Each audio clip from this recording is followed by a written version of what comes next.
back. Apparently my mic was off, and I welcomed everybody and apologized for not being there last year, and I don't know where it cut off, somewhere in the middle, but Emily's going to describe the voting procedures. Go ahead. So obviously this year's a little bit different. It's kind of hard to monitor a raised hand from everybody. So the way we're going to be doing it is through a polling system on Zoom. So I have the capability to launch the poll, and when we get to that item, so for example, approving the agenda, a little dialog box will show up on your screen with 3 options: favor, opposed, or abstain. All you have to do is click one of those options and hit submit, and your vote is submitted.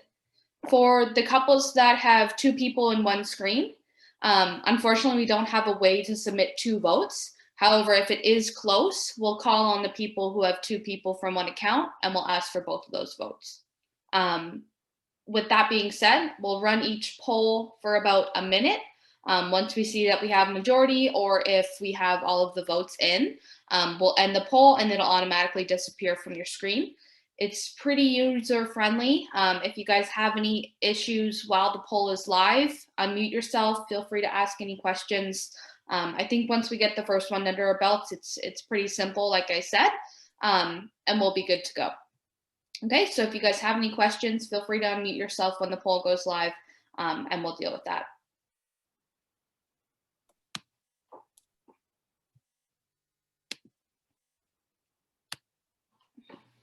There's additions to the agenda that you would like to make, please make it be known. And is there anything to add to the agenda that we've omitted? We can always bring up newer things at new business as well. So if you think of something during the day, that's an appropriate time as well. Okay, then I'd ask for a motion to approve the agenda, please.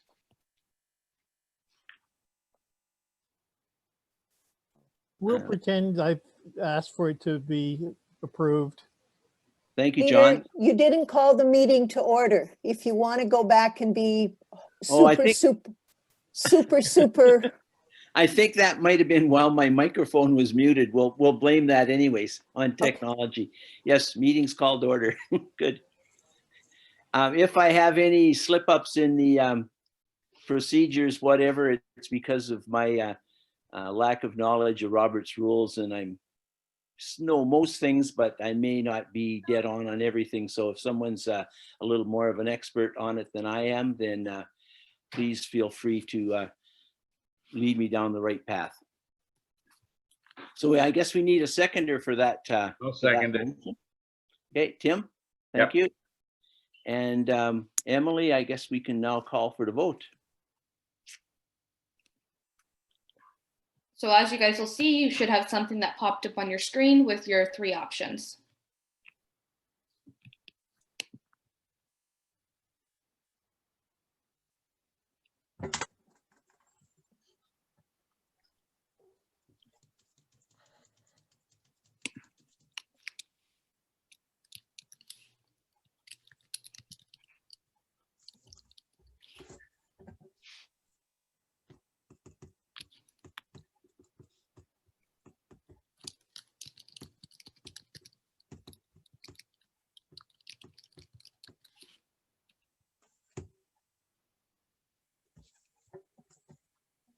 Now, is the results supposed to come up at some point, or? Yep. Oh, okay. So we have majority. You should all be seeing the results of the vote right now. All right. Okay, thank you. That was carried. And we're now looking to approve the 2019 minutes. I sent that out again. It was posted on the website for several months now, and I sent it out with your information a couple of weeks ago. So if there's any questions on the minutes, or I guess we should get it approved first, and then there's business arising from it comes after that, right? So I'll motion that we approve the minutes as published. Thank you, John. And a seconder, please. I'll second. I'll second. Okay, Brian? Oh, it was Bartley. Oh, and Barkley as well. Well, Brian, I saw Brian first, so Okay, good. Thank you.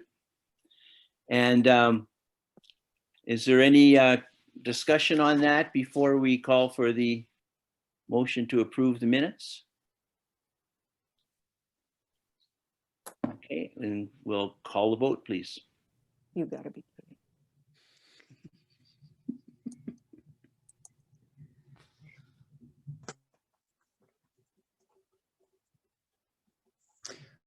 Oh, wait.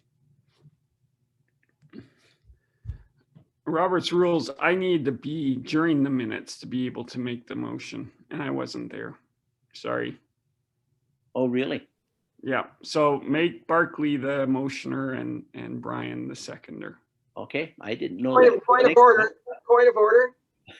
Yeah, point of order. My apologies. everyone. If he wasn't there, like I wasn't there, perhaps he should abstain. Yes, and that too. Oh, okay.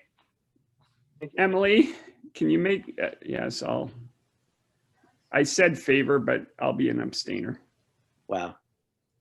I don't think it's going to be a factor. No, We'll it's get it not. carried and go from there. Okay. I think we I should throw out the whole meeting now. Call Everyone Phil, come be back in quiet. in 10 minutes. We're restarting. No, Yes, just that's kidding. right. We have to have another election. Let's He's go. on permanent mute. Thank you, John. Okay, is there any business arising from the meeting? Or from the minutes, sorry. Okay.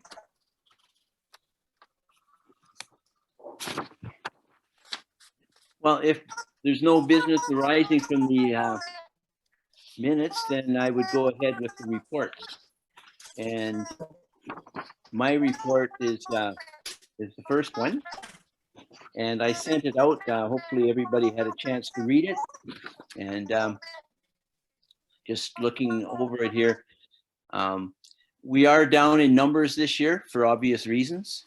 And hopefully we'll be back to some form of normality by the summer, you know, but that's to be seen.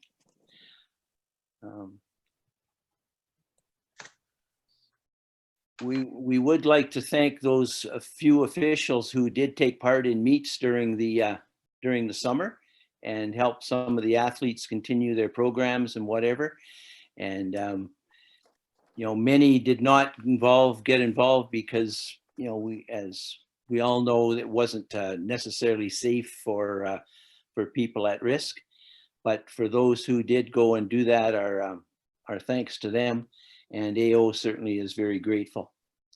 And we did start some town halls a couple of months ago for the officials, and they seem to be pretty popular, and we'll continue them in the future if there's a demand, and I think at this point there is.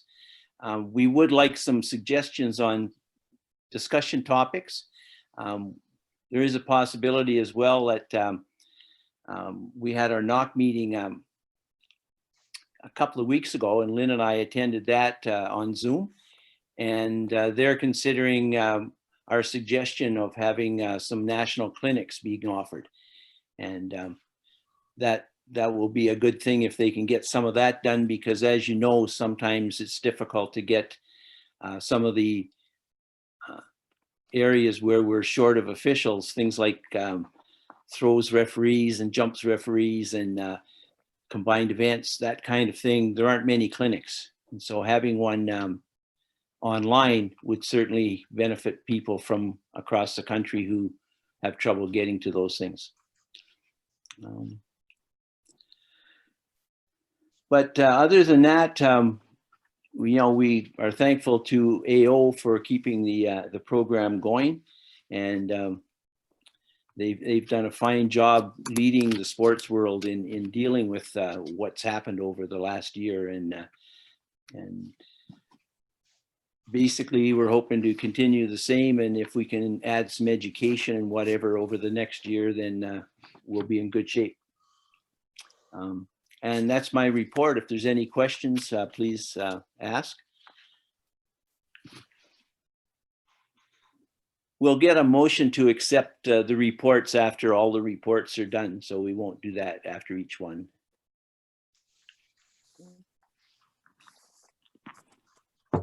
Okay, Brian has a hand up. oh, okay, Brian, go ahead. I'd just like to say that AO has been incredibly supportive of us, all those officials who have been out at meets, whether they be track or cross country, and in particular, I'd like to point out Randolph. Randolph has worked tirelessly on these meets and is very supportive of the officials. Thank you. Thanks, Brian. Any other comments or questions? Okay, then we'll have the vice chair's report. Lynn, go ahead. Hi. Well, you can read this report, but anyways, I'm just going to do a very brief summary. Starting with, I chaired the meeting last year. I'm glad there were no questions as to the minutes from last year, because it would have been me that had to address them instead of Peter, because he wasn't even there. I attended the AOAGM, which happened the day after our meeting in Peter's absence, and that was a new experience for me. And it was an interesting, the presentations on respect in sport and safe sport were really very interesting. As many of you know, we did some editing or updating to clarify some of the expense report policies, and it is in place. I was recruited by Peter to train volunteers for the World Masters. So I got busy starting that in February and early March, and then it all came to a screeching halt. I found the town halls very interesting, and I tried to be an advocate for officials when most of the AO town halls were indeed coaches. We did a really good job in the early spring, and I thank everybody who was involved in putting forth your impressions of what we should be doing to keep ourselves safe out there on the track. And AO took those recommendations that I compiled and sent off to them, and they went to Athletics Canada, and part of that was what we saw in Return to Track. There is the newsletter that came out of our little survey that we did last year, Unofficially Speaking, that Anthony and Emily have been putting together, trying to maintain communication with officials. And I think the town hall, as Peter said, it has been well received to date. Again, if anybody's got something they would like to see addressed, let us know. And being on Zoom has been a new experience for me. And a year ago, I couldn't have told you what Zoom was. So one of the things that we're going to work on coming out of or working into 2021 is a review of our terms of reference. Those were developed in 2015, and they should be reviewed or, taken a peek at least, and see where perhaps there needs to be some editing or some updating. So I may be calling on some of the officials to be supportive there. And Catherine has a new officials package that she sends out to those that are interested in our sport and have made application. So I've been playing around with it, trying to put the new code of conduct into that package. And again, it will be available, sometime in the new year. Okay, and I thank everybody for their support. Is there any questions of Lynn?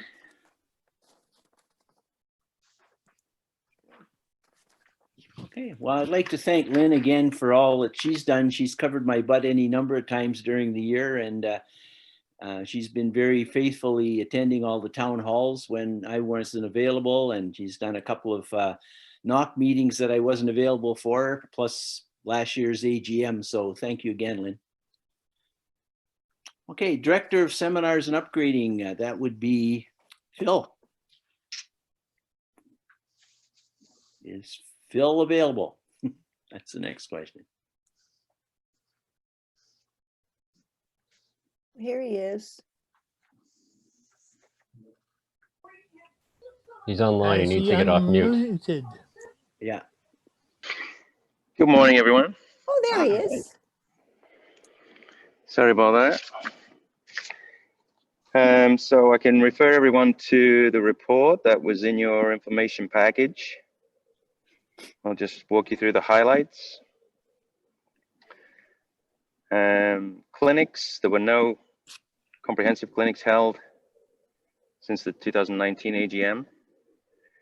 Also no national clinics. It's a little disappointing, but we did have good ideas about what we were going to do last summer, but those plans had to be abandoned.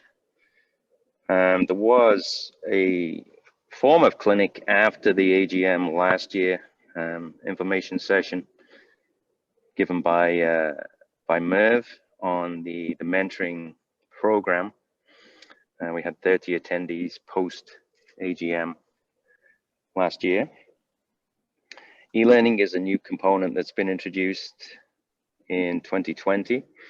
You are now able to take what is being called Officials 101 and Officials 201 online. We've had 22 people complete the Officials 101, 33 complete the Officials 201. This is a nationally available item, not just for Ontario. Those numbers are just for within Ontario. It was thought, my report says it will replace it. This is still under discussion, but we're trying to get it in a suitable form that it will replace our provincial upgrading requirements for level 1 quiz and level 2 assignment. I'm not 100% sure whether they're quite yet. Mentoring numbers for mentorings are down year on year. We did have a number conducted in the indoor season, but with no outdoor season, obviously the number of mentorings has suffered tremendously. Just a couple at level 2, 5 at level 3, nothing at the national levels 4 and 5. We did manage to upgrade a few officials, not a lengthy list by any means. I guess the highlights in the spring at the national level 4 upgrades: Bob Merrow, Aaron Stemler, Ben Lawton, Sharon Powell, Lisa Ferdinand, all with level 4 upgrades. And unless there are questions, that's all the comments I have for today.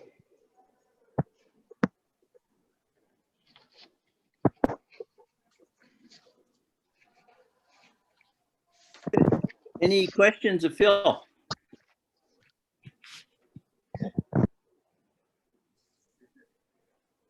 No. NOC is revising some of the upgrading criteria. That'll be coming out probably in the new year. But some of the requirements are lessened and some are increased, so we'll see where that happens. The track referee was one that was increased a bit. Level 1 and 2, their minimum requirements are much less now. They only require the online courses plus an X number of credits in various areas. I think we'll probably keep our standards the way they are and use those as additional things for people to do, and perhaps drop the clinic that we have and use those courses in place of the clinic. But we'll have to sort that out once these things have been established. Okay, thanks, Phil. Is there any other questions of Phil or? Okay, then we'll go to Director of Availability, Catherine. Good morning, everybody. Hey, there she is. Yeah, I finally got some sleep last night. We just started live streaming our classes at high school, and I'm exhausted already. Just everybody sort of has the report there, I guess. I did make a few changes, and the new changes will be reposted to the website, just because I had some more data come in about the people who were helping out at the meets in the summer, so especially from the Ottawa meets. With respect to like how we kind of work this, Phil and I have shared Google Drives where he can see all the availability that people send in to me. And then I can see his upgrading folder. So it allows us to kind of keep track of what each of us is doing and what everybody needs going forward. Again, the challenges tend to be definitely in some areas. At the meets like throws, technical managers, and again, we have a need for people to train in this area. We struggled a little bit in indoor with making sure we had appropriate amount of technical managers. So if people are interested in that, they should let Phil know. It's with respect to the indoor, it's kind of hard to believe, thinking back to indoor, we had a pretty successful season and looking at that list of meets and not really knowing what's coming up this winter yet. But again, just as people give me their availability, a lot of people are available only one day or part a day. So in the numbers that you see where there's available officials and confirmed officials, that takes also into account like people who have said they were available and then they weren't available anymore. And then the number might seem like a lot of officials. For example, like at the BMJ meet was 32. However, 10 of those people were only part day. So that kind of skews the, sort of actual number of people sort of participating there. We had, in terms of availability in the winter time, we had sort of back up a little bit from 2019, which was great in terms of number of people responding. But the numbers of people who are opting not to be available for indoor are increasing. So that's a concern. Obviously for the outdoor season, we didn't send out a request because we were shut down. But by the end of July, we had meets operating in Ottawa and Brampton and places. So there's a summary that I gathered from, thanks to Lynn. She gathered some information, as well as I sent an email out to all the people who were running meets to give just me an idea of like who was helping out where. So there is a chart there that shows you which meets were held and how many of our officials were participating there. And most meets had somewhere between 4 and 8 of our registered officials helping out at those meets. So that thank you to all those people who helped out in Ottawa and Brampton, at Bolton, St. Catharines, Woodstock, all sorts of places. So that was pretty neat to see all these meets that came up. The information that you were sent, the copy that Peter sent you was missing, especially the Ottawa meets. So I have sent that back to Anthony. He'll repost the updated summary of the outdoor meets to the website. Okay. As we go forward, continuing to remind you that when we send out the availability, that if you filling out the form that I created really helps, because I put that in a folder on a Google Drive, and then it allows Phil to see that as well.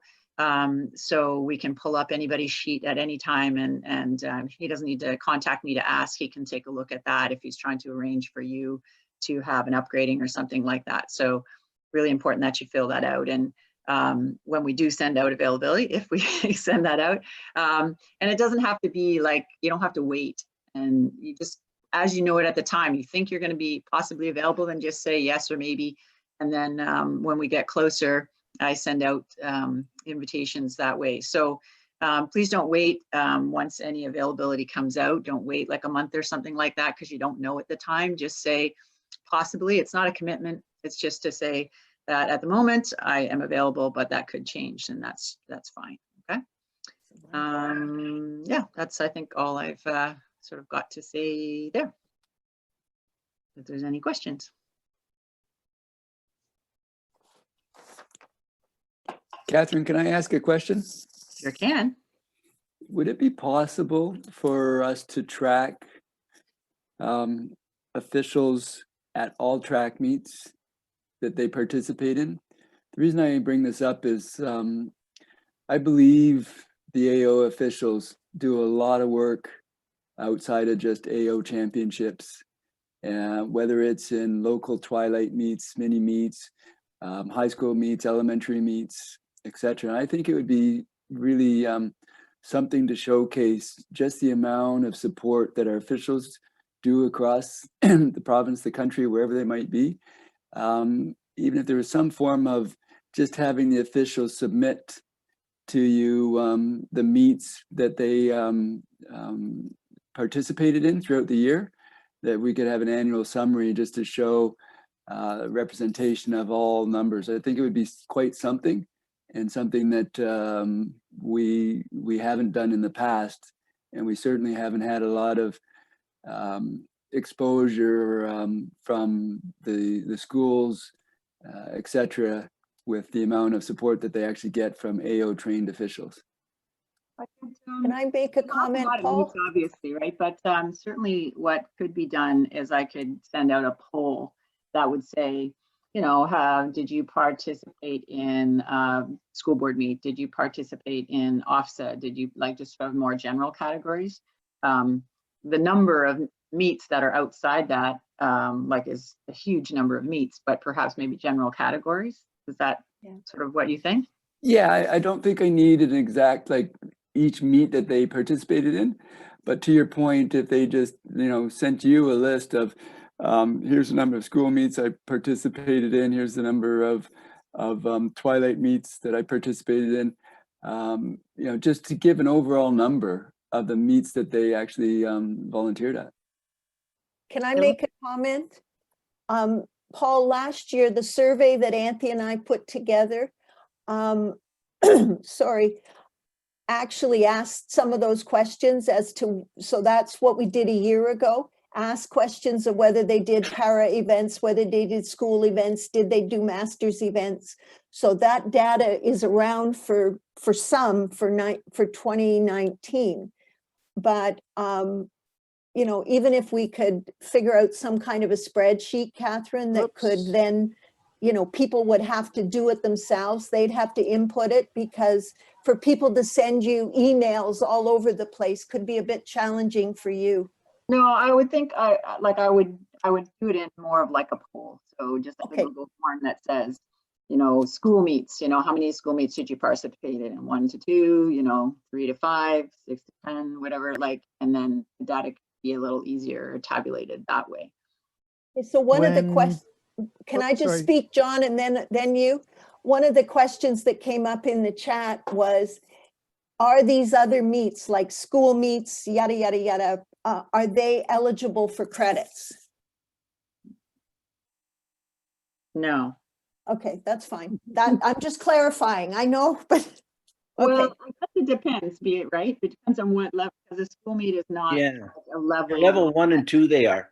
Level 1 and 2, yeah, at the beginning, but not OFSA, yes, right? Right. But just a school meet is only like a basic beginning. Okay, John. I was going to say that a gazillion years ago, we did keep those sort of records, and a lot of officials got hassled for officiating at non-sanctioned meets. Cecil really hassled me a great deal about that. But as I say, that was in the past. Yeah. I won't hassle you, John. I know. One other thing, just sort of note, I guess, when I got some emails back from some of the meet directors, and, one in particular had mentioned that he was the only official, but he's not a, you know, and it's great that they were on the meets and we got these things going and it's a pandemic and all, but I think going forward, this one particular person said, well, they took the, 2 online courses and they were the race director, the starter, everything. They just did everything themselves. And that's fine for the pandemic, but I think that sort of has to have, especially if we're talking about records and things like that, I guess AO has to make some direction to the coaches that, if they're running a meet and, there is records that have to be certified. And just because somebody's taken the 2 courses online doesn't mean it make a registered official. So that just sort of in the language that the email that I got, I thought that was interesting. So that was awesome that this particular coach took the 2 courses to educate himself. But I think that's sort of the danger of the 2 online courses, that people think, well, just because they took those 2 online courses that now they're registered official. So I think maybe more education and direction there, especially perhaps right on that website where those courses are, that this is for your education, but you need to register as an official to do that. So that was just a thought that came to mind when I saw that in the email. And I think it's great that all these meets happened. It's absolutely fantastic.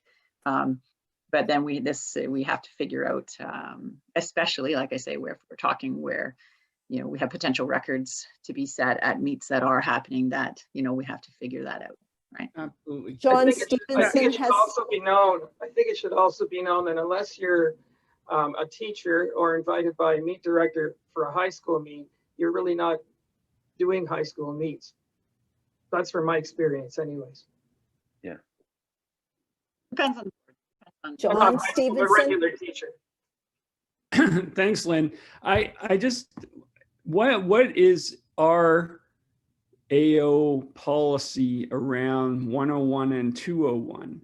Because originally my understanding from the development of those 2 online modules was it was an introduction, and it led to the capture of an interested party to become an official. So getting an email, so NOC or Athletics Canada or CAC, there's a process, and I throw this out to Lynn and Peter if you are knowledgeable about this process. My assumption, and I'm an ass, so my assumption is the emails are captured, goes to NOC, and then it gets forwarded to each of the branches. And so to Catherine's point, just because you've done 101 and 201, I don't think we have a policy that says, okay, you're a registered official.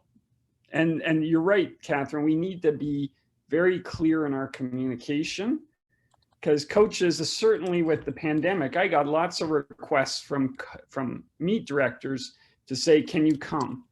But we can't afford you to come, but we don't have any officials. And it was, so pandemic aside, I agree totally with Catherine that we have to have, and Sharon was amazing in St. Catharines, because she would pay for me to drive all the way down, and I wasn't starting. I was being a jumps official and a throws referee in case, just to look over the other judges if there was a record. So some people are knowledgeable about that, but they need to we have to have a policy that's clearly communicated, my opinion. Peter, are you going to speak to this, or could we get Phil to talk about what he does when he gets the list of people that have taken the course 101 and 201? Yeah, he could speak to it as well, but basically NOC and Athletics Canada have left it up to us. We've tried to persuade them to send out an introductory letter to everybody, but they're basically have declined and too busy, and so they're sending us the emails of people who have completed level 1 or level 2 online, and then it's up to us to make contact with them. And Phil has been doing that, but the first step, of course, is to register. So they have to go online, pay their money, and become a registered official. Then there's other requirements that we have, etc., like getting your meet card filled in, and how many credits you need to get to level 1, how many you need for 2. we have a little quiz for level 1, which we'll probably retain. We have a report form that needs to be signed by 2 officials to indicate that you're alive and living and doing a reasonable job at something.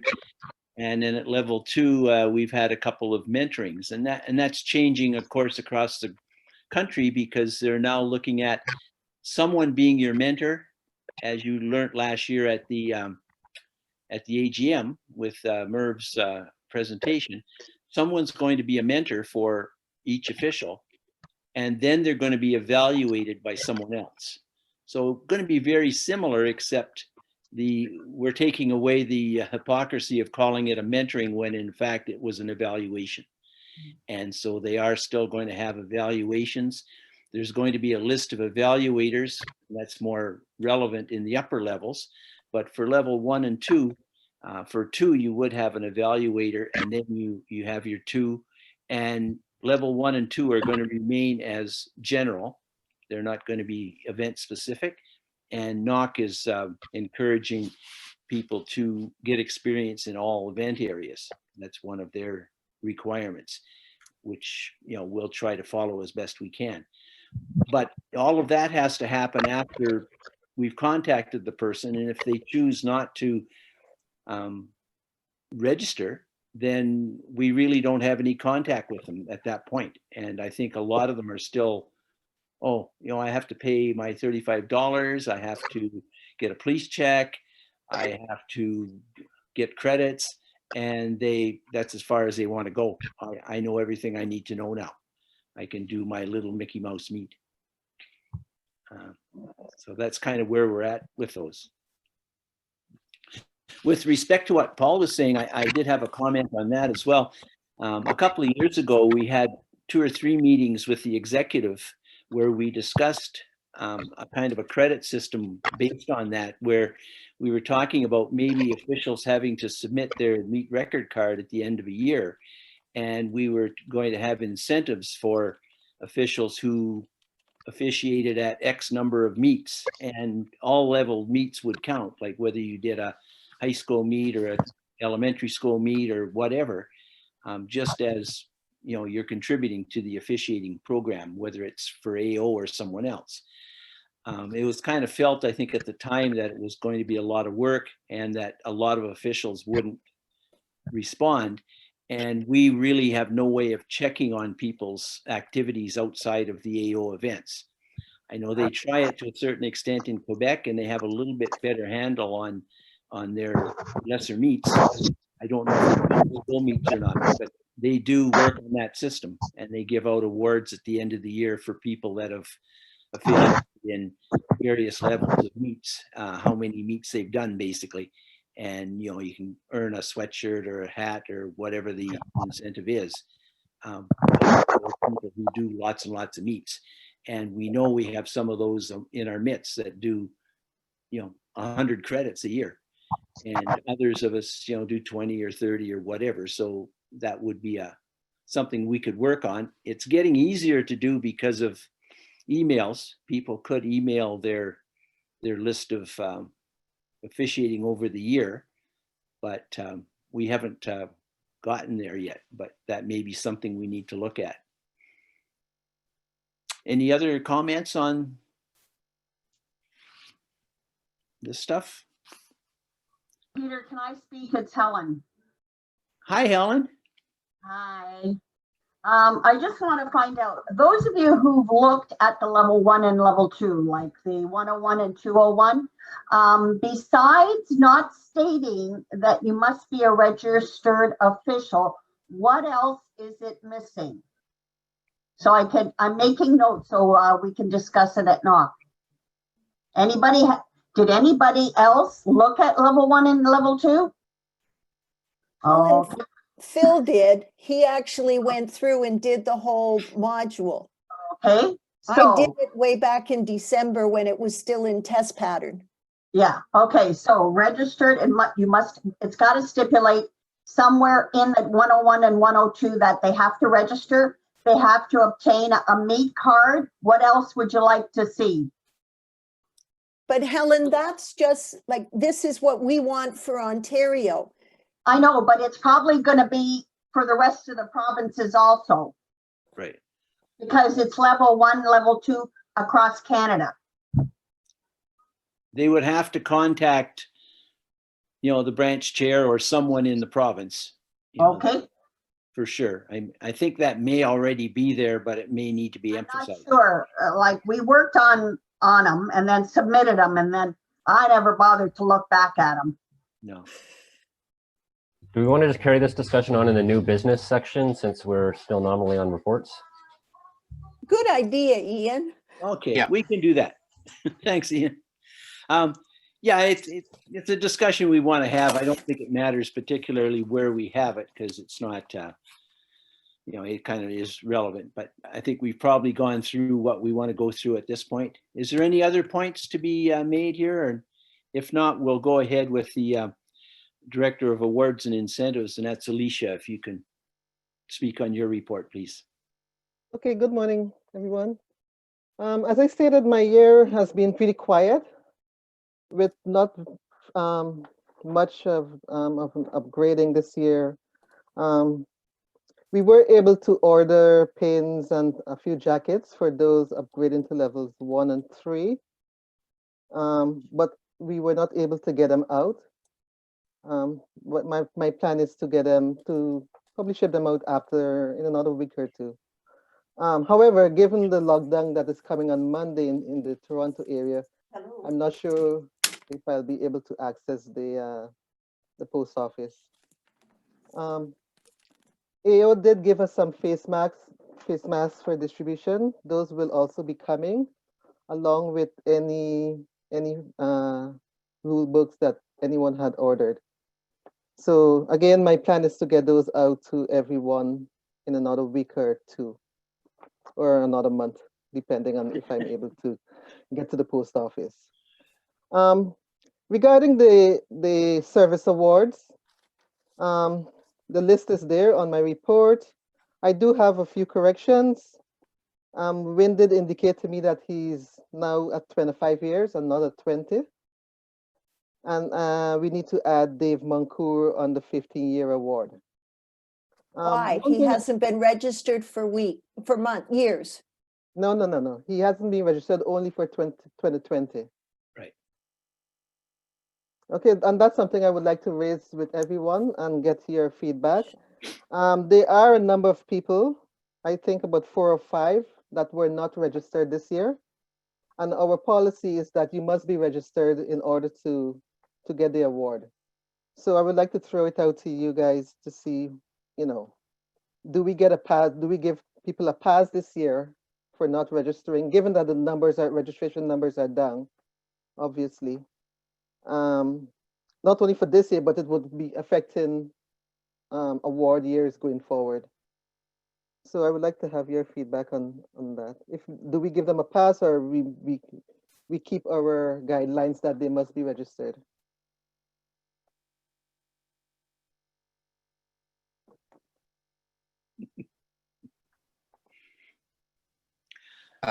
Brian has a question. Well, again, she wants feedback, so I say you have to be a registered official. If you're not a registered official, you're not working. You're not with us. So I would say be a registered official. Okay, but we do have people on the list who are registered but are not officiating. Active. So They're not active, yeah. Correct. So if we could just hold off a sec, I'm seeing people raise their hands, and as people raise their hands, I'm writing them down. Next, we'll talk about using the raised hand function, but for the purposes of right now, I think I'll just write it. Anne had a hand first, and then next followed by Helen. I've never got my 40-year pin. You're not old enough. I certainly am. I started in 76 or 77. I'm just kidding. We didn't have great records in some cases. And I think all we have to do is clarify with you when you started and correct it. So if you can. Because with Sherry, I think we clarified when Sherry was years. Sherry had the correct year. Okay, so something's been mixed up. You can clarify that with Alicia and Okay. won't be a problem. Can I say I can remember both of them doing meets in the 70s? Oh, John, My can we sister's can we 10 just go in order of the hands, please? Yeah. Sorry, can I Especially back if I up part- can't see you. can I We go need to part follow two? a bit of an order here. So after Ann, we had Helen. Okay, it's a must that you're registered, because when I do the 50-year gifts to across Canada, if you're not registered 1 year, that puts you back another year. It has to be consecutive. Secondly, registered and officiating. I can register for every single club in Ontario, but I don't have to do anything, but I still register. You have to register and work a meet or more than one meet. Yeah. That's a stipulation. Okay. I think I saw John with a hand. Yeah, I'm on the, for this year, it's unprecedented year. And I respect what Helen's saying and everybody's saying. I think to Alicia's question, I think you give a buy for 2020. As We have, were, John. okay. We have. Okay. 2020 is a buy. Okay, so that answers Alicia's question then. For not Great. purposes, it is. Yeah. Okay. Okay. All right. But to Helen's point, you're saying that they must be active, officiating at a meet. Is that a provincial meet or any club meet, a school meet? How do we, how do we track that? Because we don't. It's any meet. Any meet. But again, I do not recognize some people on the list. How do I know that they're officiating? I only track our meets, and so Exactly. I'm assuming that our awards are for AO only. Looks like Barclay has a question or has a comment. Barclay, unmute yourself, please. I believe it has to be a sanctioned meet, at least by AO or higher. You hear me? Yes, thank you. So sanctioned meet, where a lot of meets are not sanctioned, so it must be sanctioned, in my understanding. I would think if it's sanctioned and you have it entered in your meet record card, then that would be all you would need to register that, or I guess to log that in. Helen saw a hand. Okay, I know there's a lot of officials that faithfully do meets in their own little area, like Windsor, Ottawa, or whatever. They will not travel. So most of us won't see it. Those of us who are traveling won't see them at a meet. But if they faithfully come to every single meet, or some of them in your area, somebody's bound to know that they were there. And then hopefully, like we talked about, we submit these every year. This is what I've done. Okay, so then Anne it would has be, another question. Anne, unmute yourself, please. Okay. Yeah. And a lot of times with the Ontario volunteer years, they have my sister and I starting in the same year, and she's 10 years less than me as far as experience. So they have, the last time we got an Ontario one, which probably was the 30, I think. They had us both at 30. I was 30, she should have been 20. So I'll talk to Alicia and we'll get the record straightened out. Okay. Okay. I see a hand from Paul. Thanks. Just a quick question. If an official doesn't register, say once every 5 years, do they just lose the year that they didn't register, or do they start over? Peter, you answer this one. Yeah, in my opinion, they just lose the year.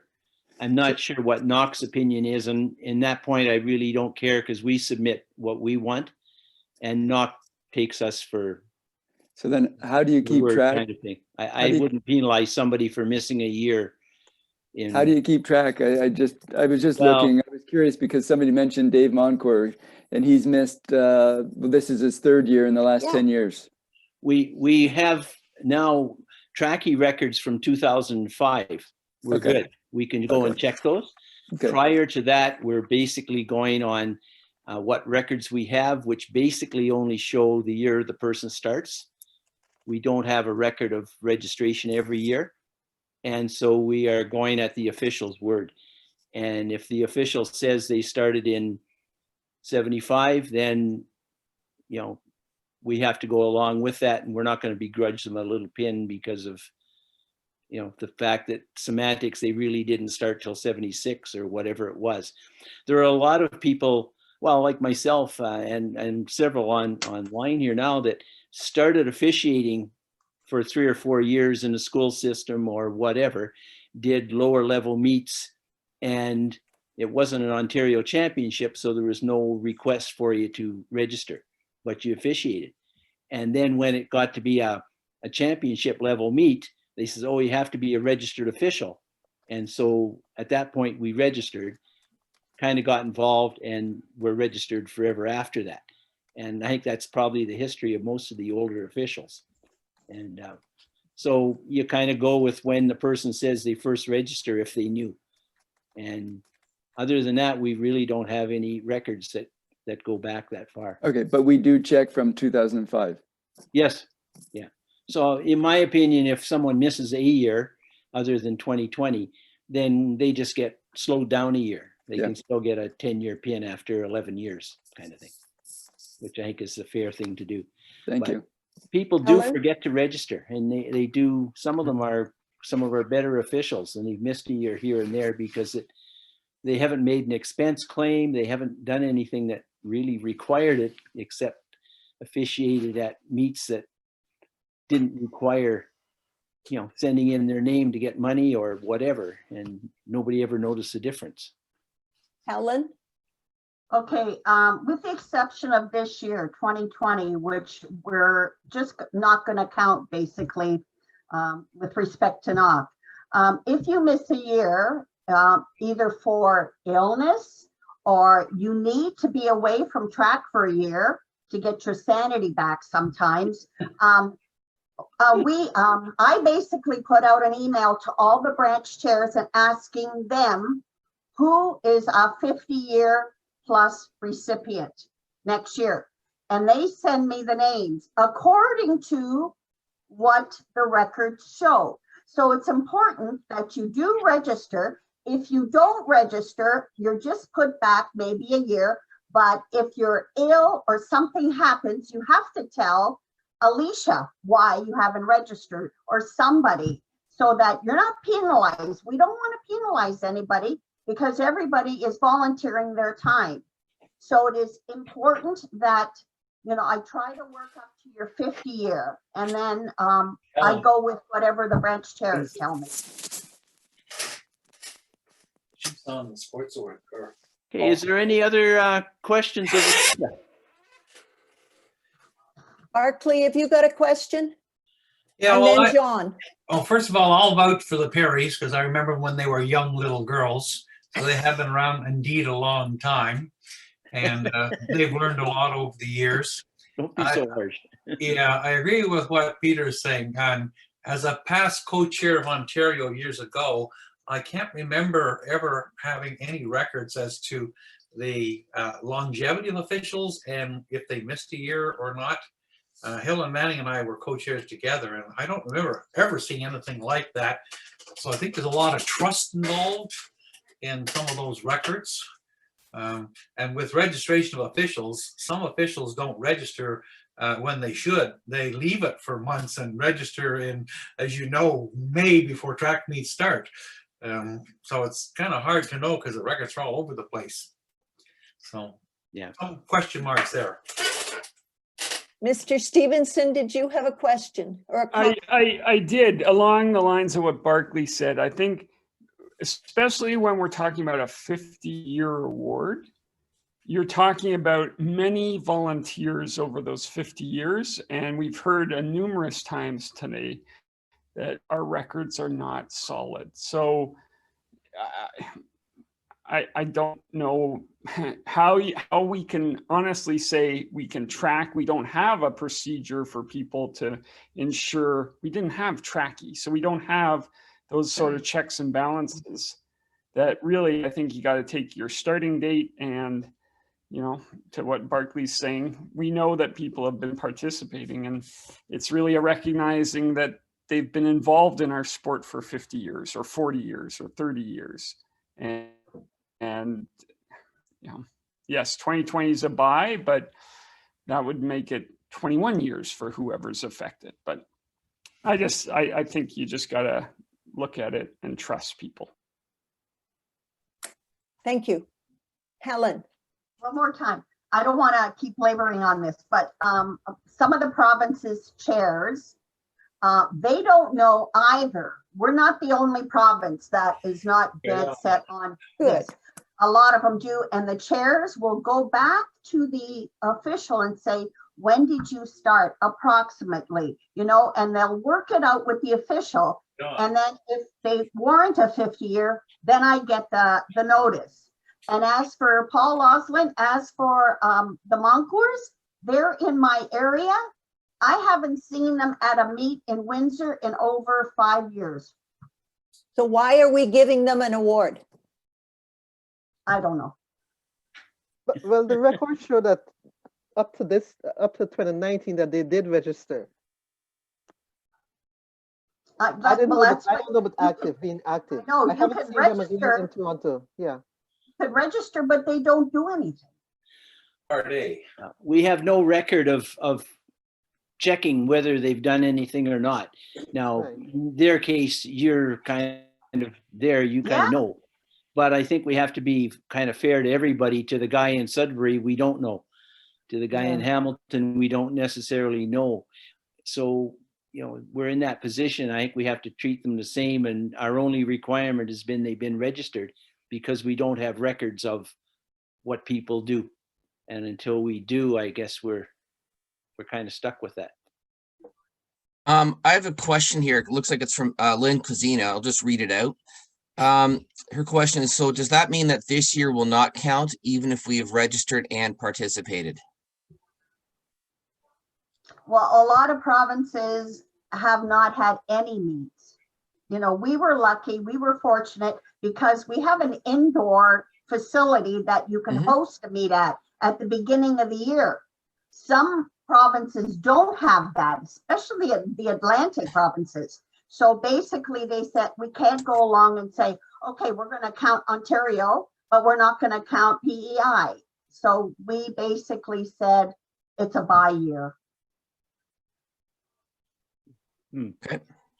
Thank you. I guess we could count it for people that want to and ignore it for others. Is that possible?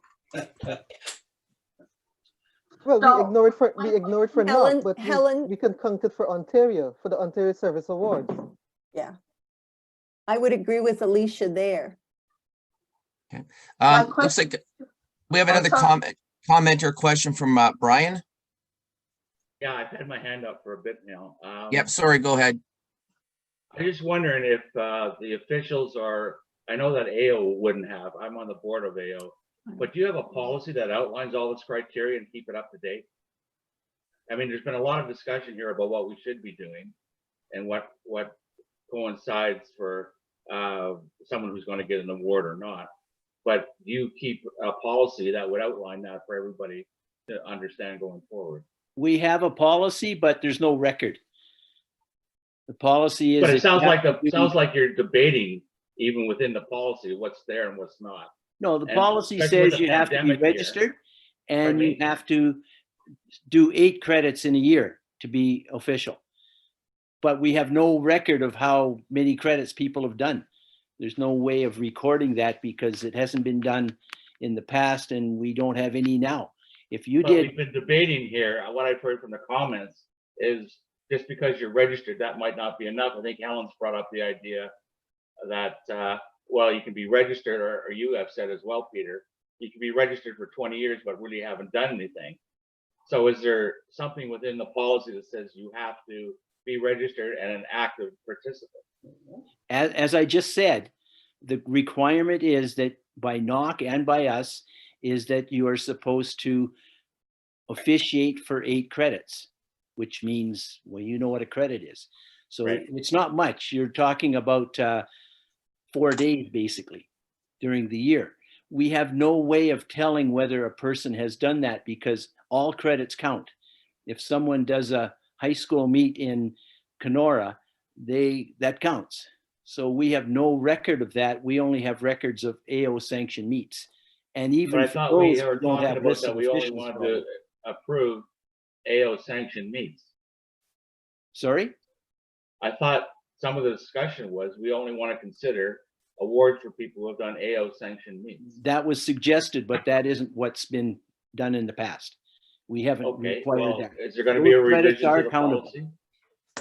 Perhaps, Peter, we could take this to the council executive and we could review the policy like we're going to review the terms of reference. And then we could have a confab with Helen as our NOC representative, and we could get this down and present it to all of our group. Yeah, and I think maybe going forward, we can attempt to keep records for all officials and have some way of, you know, as we suggested at one point, maybe they have to send in their yearly record to prove that they're active. You know, I agree with what Lynn put forward. Okay, Tim or Janet? Hi. All those rules were made during normal years. This is not a normal year. And for Brian's sake and Janet's and mine in 3 years, we both registered, but I sure as heck wasn't going to do a track meet, not with my situation. Next year, if things are better, we'll do them. So I think that we should be given credit for the year, as long as you register. Hocking's wife, Jill, is responsible. Okay. Okay. So that we'll have a little discussion about that at the executive level, and we will provide the rest of the official community with feedback. Bernard has a question. Please unmute yourself, Bernard.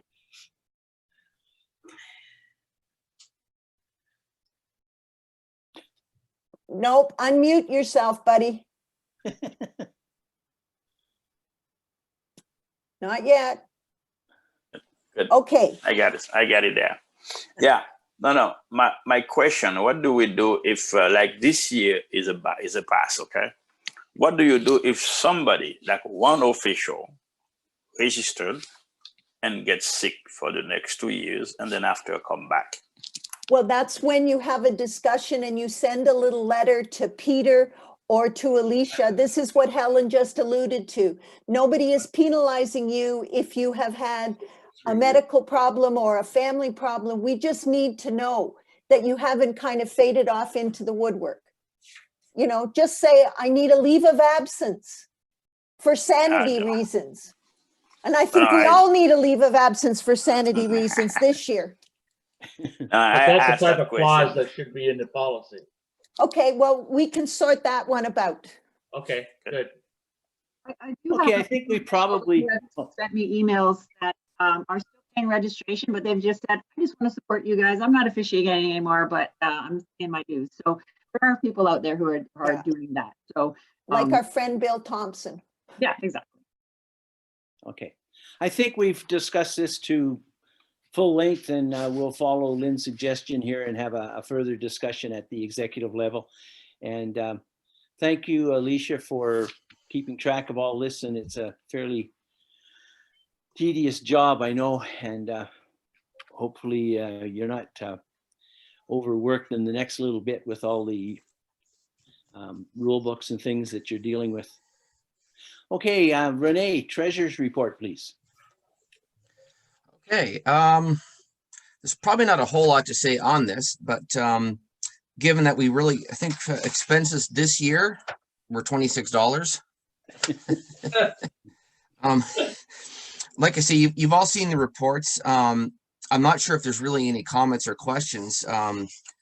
Given where our funding comes from, I'm really just making sure the expense claims go through in a timely manner and that things are resolved as quickly as possible. I see we still have, quite a bit of money in our appreciation program. And yeah, I mean, I guess I'll just turn over if anybody really has any questions. And to make it easier, if you could just click the raised hand button in the chat view window that you can open up. It's hard for me to scan the screen and see. I don't even know what that is. It's a raised hand button if you have a question.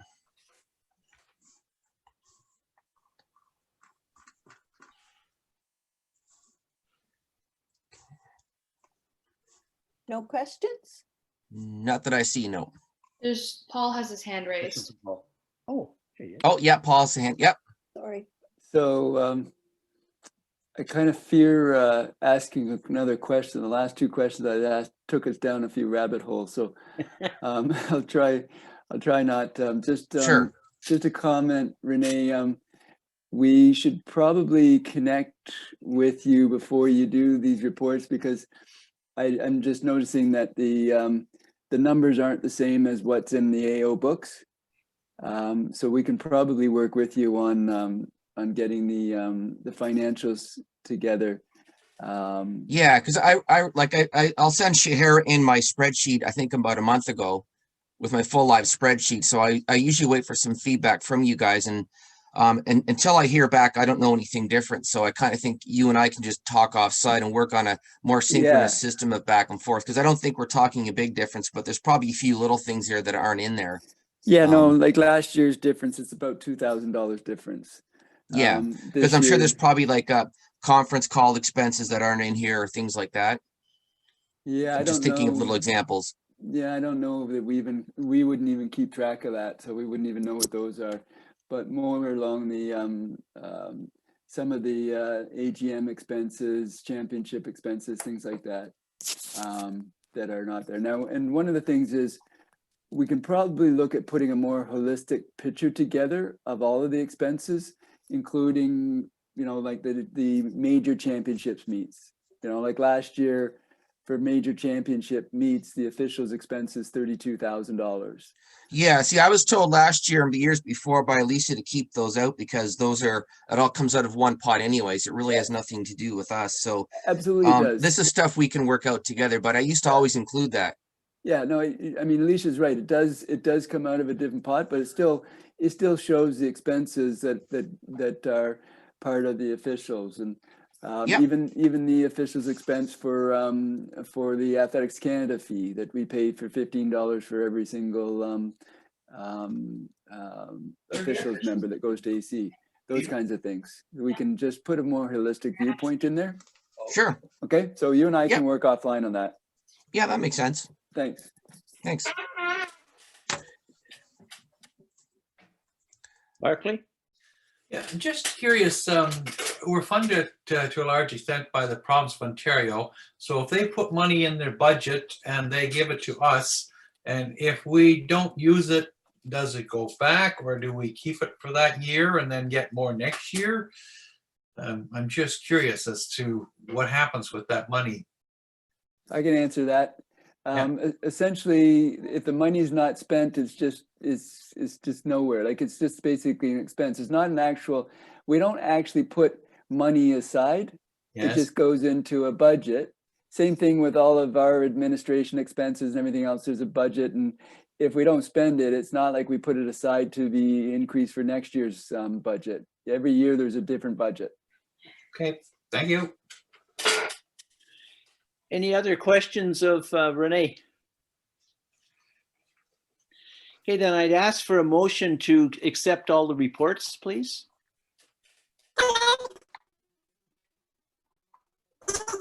Who was that? I believe it's Andy. Okay. Okay, so Andy and seconder, please. I'll second it. Okay, Tim? Yep. Okay, and Emily, if we can call for the question to accept the report. Thank you.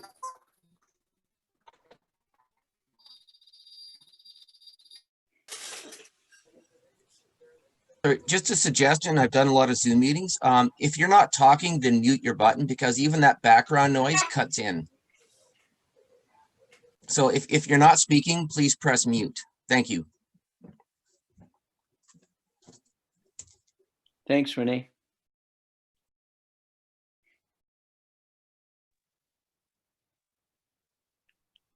just going to let this go for a couple more seconds. So if you haven't voted yet, about 10 more seconds.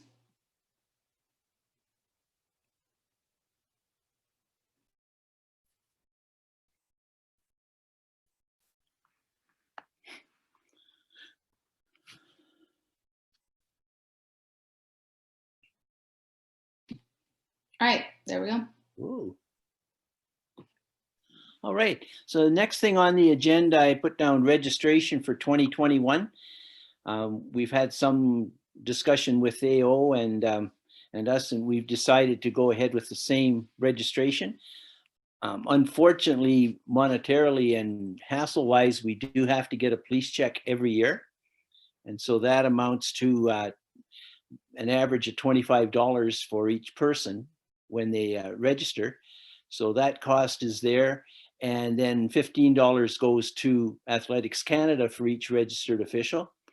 So basically our cost AO at this point is $40, and we're giving you a discount and it's $35. And it may be more in some cases because there's lots of unseen costs and whatever, we all know, but that's where we're at. And I don't know if there's any discussion, but we thought we'd put that on and inform everybody of the registration fees next year. And any questions on our registration? Will the process be the same as in past years? As same as last year. Yeah, past years, police check, etc. Yeah. Thank you. Unfortunately, there were a couple of people that had hassles with the police checks, and that's unfortunate, but I think there was one issue with someone having a same name as somebody who had a record, and it got to be, they had to sort it out and whatever. But other than that, I think it went fairly clear. But there were a few that didn't go through the police check that are still listed as registered. They paid their money, but the police check didn't get cleared. And going forward, we're going to be more diligent, and AO is going to be contacting people if they hadn't finished the whole process. Because sometimes it got glitched down in electronics and whatever. All right. The next quick thing. Question. Sorry, just a quick question. Is the registration, is it from January to December every year, or does it go a certain other time period? Yeah, that's the, you'll be able to register probably in December. There'll be information going out on how to register, and that's for the year 2021. Peter, if I could jump in for a moment. Yeah, great. Okay, just to give a quick update, we'll be opening up registration for 2021 probably within about a week, give or take, scheduled for December 1st, but we might open it up a little bit earlier. In terms of some of the process, it should be mostly the same, where you can register on Tracky through the link on our website, and we, as Peter mentioned, we'll send that information out when registration's about to open, so the details will be on there. And yes, it is a calendar year for all of our memberships. There was a little, as last year, those that registered early, there was a little bit of confusion on the back end in terms of coordinating the police checks. So there were a few little glitches there. Hopefully we'll have that a little bit smoother this time around. There will be one other, I believe, if I'm not mistaken, there'll be one other additional requirement this year for officials to complete the NCCP Safe Sport module, which is a free module online through coach.ca. So it will require officials to register in the locker, which is ultimately a database historically for coaches, but it's been expanded to include coach officials as well. So there will be a module which takes about 60 to 90 minutes on safe sport awareness and issues. So that'll be one additional requirement coming in 2021 for registered officials.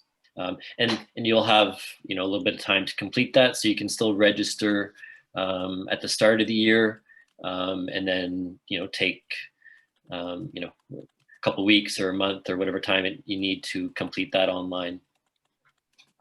Anthony, could a link be provided upon registration so that we don't have to go through a maze and tunnel of connections? Yes, we're looking at having a link that'll take you to the coach.ca. Unfortunately, there will be a little bit of having to jump around a little bit, but there will be a link on the Trachea registration that'll take you to coach.ca to, if you don't have an NCCP number, it'll take you to that site to register. And there'll be a link to the NCC Safe Sport. I haven't seen it yet. It's not yet been created, so I can't say for certain that it'll be completely smooth, but we will have that on our registration process, outlining the steps too. But the plan is to have it all linked on the Trachea registration. I see a question from Rick. All right, Peter, if you do a police check and they require you then to get your finger printed, is there an extra cost for that, or is that included in the $25? I don't have the answer to that. I don't know if Anthony or Paul would. I believe that's dependent on your local police department, because if you have to get a fingerprint in order to complete the registration, it means they were not able to do it through an online. It could be because somebody else has a similar name, or it could be that there's a bit of a mix up in the address that you supplied that you last were, in which case they'll direct you to your local police service.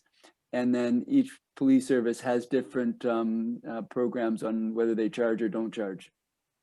So it happened to me last year. In Toronto, they do charge.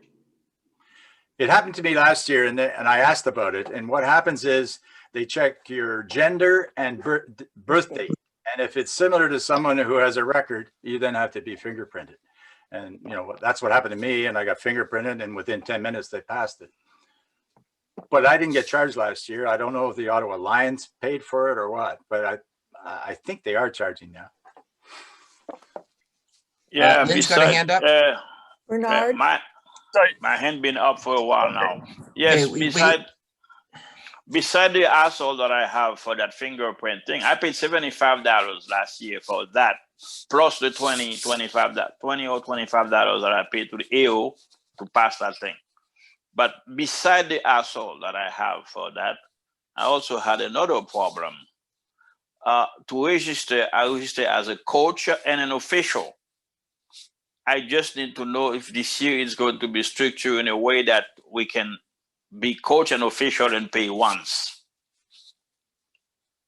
Anthony? Bernard, yes. I believe we have that now resolved. So when you do join, you can check off the multiple categories that you might be in, whether it's an athlete, official, or coach. So you can, when you are joining, you can check off all the appropriate categories, and it will, ultimately, it's going to deduct. I see you, John. You'll only be charged the $15 Athletics Canada fee one time. So depending on the other categories that you're registered in, it will, the plan is that it will automatically deduct, it'll add the fees and then deduct the second or multiple AC fees that would have been charged. So yeah, to answer your question, Bernard, yes, it should hopefully be smooth this year. John Okay, Stevenson but just quick, has a question. Just quick information. Just wait, you pay. just wait. Just quick information for everybody. Depends on the city. Like me in Hamilton, I paid $75 last year for that fingerprinting. Okay, Thank John you. Stevenson. Okay. I can also say that you should, if you're going into your local police department, if you can have a letter saying that you are a volunteer official or a volunteer coach for a club, or maybe this is something, Anthony, that Athletics Ontario can provide, that gives you the volunteer rate, and often police will not charge you for their services. Thank you. Oh, good to know. Or it should be discounted as well. I know that I have a sister who had to do one for an internship as well. And if you have a letter of recommendation or just stating the purposes for your background check, they may offer you for free or at a discounted rate. Lynn Cosina? Hi, a couple things on the police check. Because I do volunteer work for a number of agencies, and they all require a police check. So maybe this is a question for Anthony. If I already have one that's valid for the year, can that be applied and then it saves Athletic Ontario a charge? And a corollary to that, my experience has been if there is something like from the agency asking for the police check, the police check is free. So so back to someone else's comment, if they I think John said if you provide a letter or something, then the police check is free, and if we have it from another agency, does that count? Okay, good questions, Lynn. So yes, if you do have a police check from another, for other purposes, as long as it's valid, so it's, if you're renewing in December, January, and the check was 6 months ago, no, we won't be able to accept that. But if it's something that you've done within probably the past 30 days, I guess we'd have to see. But ultimately, if it's a very recent police check that you've got and you're joining up with AO, yes, you can send me the digital copy of that. And we'll update your profile and Tracky to match the dates of the police check. And then your other question, let's see, what's the other question, Lynn? If AO says something like says a letter, AO requires a police check, or something like that, then if you bring, because that's what I've done for other agencies, like they provide something to say we require this, and you go to the police station and they wait, and it's free, there's no fee. So is that? I do get requests from those now and then. I tend to get them mostly from coaches, but I don't see why we couldn't do that. So maybe I'll chat with Peter and Lynn and see how we can coordinate that. But I suspect we can probably create a template that someone can review and make sure the person is registered, whatever checks we need to go through. And I think that would be great. So I'll chat with Peter and Lynn, see how we can do that. Great, that'd be great, because it's a cost savings for everybody. Why absolutely. not? Yeah. Anthony, there was a question about the Safe Sport module. Because we have a number of officials that are actually coaches, if they had to do it in 2020, does that mean that they are exempt from doing it? Or is this an annual thing that we're going to have to do this Safe Sport on an annual basis? Good questions. No, should be a one-time thing.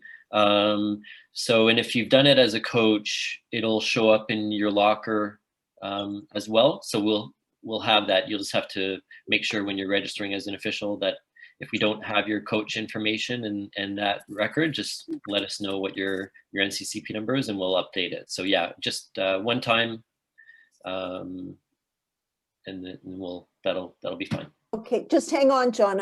And then there was another question that basically was, is there a way that we can ensure that all of our officials have actually read the code of conduct before they register, and just instead of just having to hit a ticky box at the bottom of that form?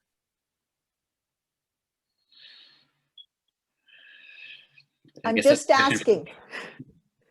I wish I could, Lynn, but there's no difference between that ticky box and if you gave everybody a piece of paper with the whole form written out and they still only sign the bottom. Doesn't mean they read it. Well, if they would have to, like we're doing this module, if there was a link that they had to read the thing and then click on a button at the bottom, at least they would have had to have scanned the damn thing. That's just a suggestion. We had to do those kind of things in healthcare, and when I worked for the cities, I'm just wondering, it's technology, but I don't know how to do it. Yeah, I know exactly what you're talking about, Lynn. There are some where you can't tick the box until you've at least scrolled a little way. Yes. That's, yes, we'll take that back to the technology folks to see if that's possible. Maybe in time. Exactly. Mr. Caulfield. I was going to say that safe sport in the States originally started out as one time for good. Then it went to every Olympiad you had to redo it. And in some states it's every year. So we've got to take it as that.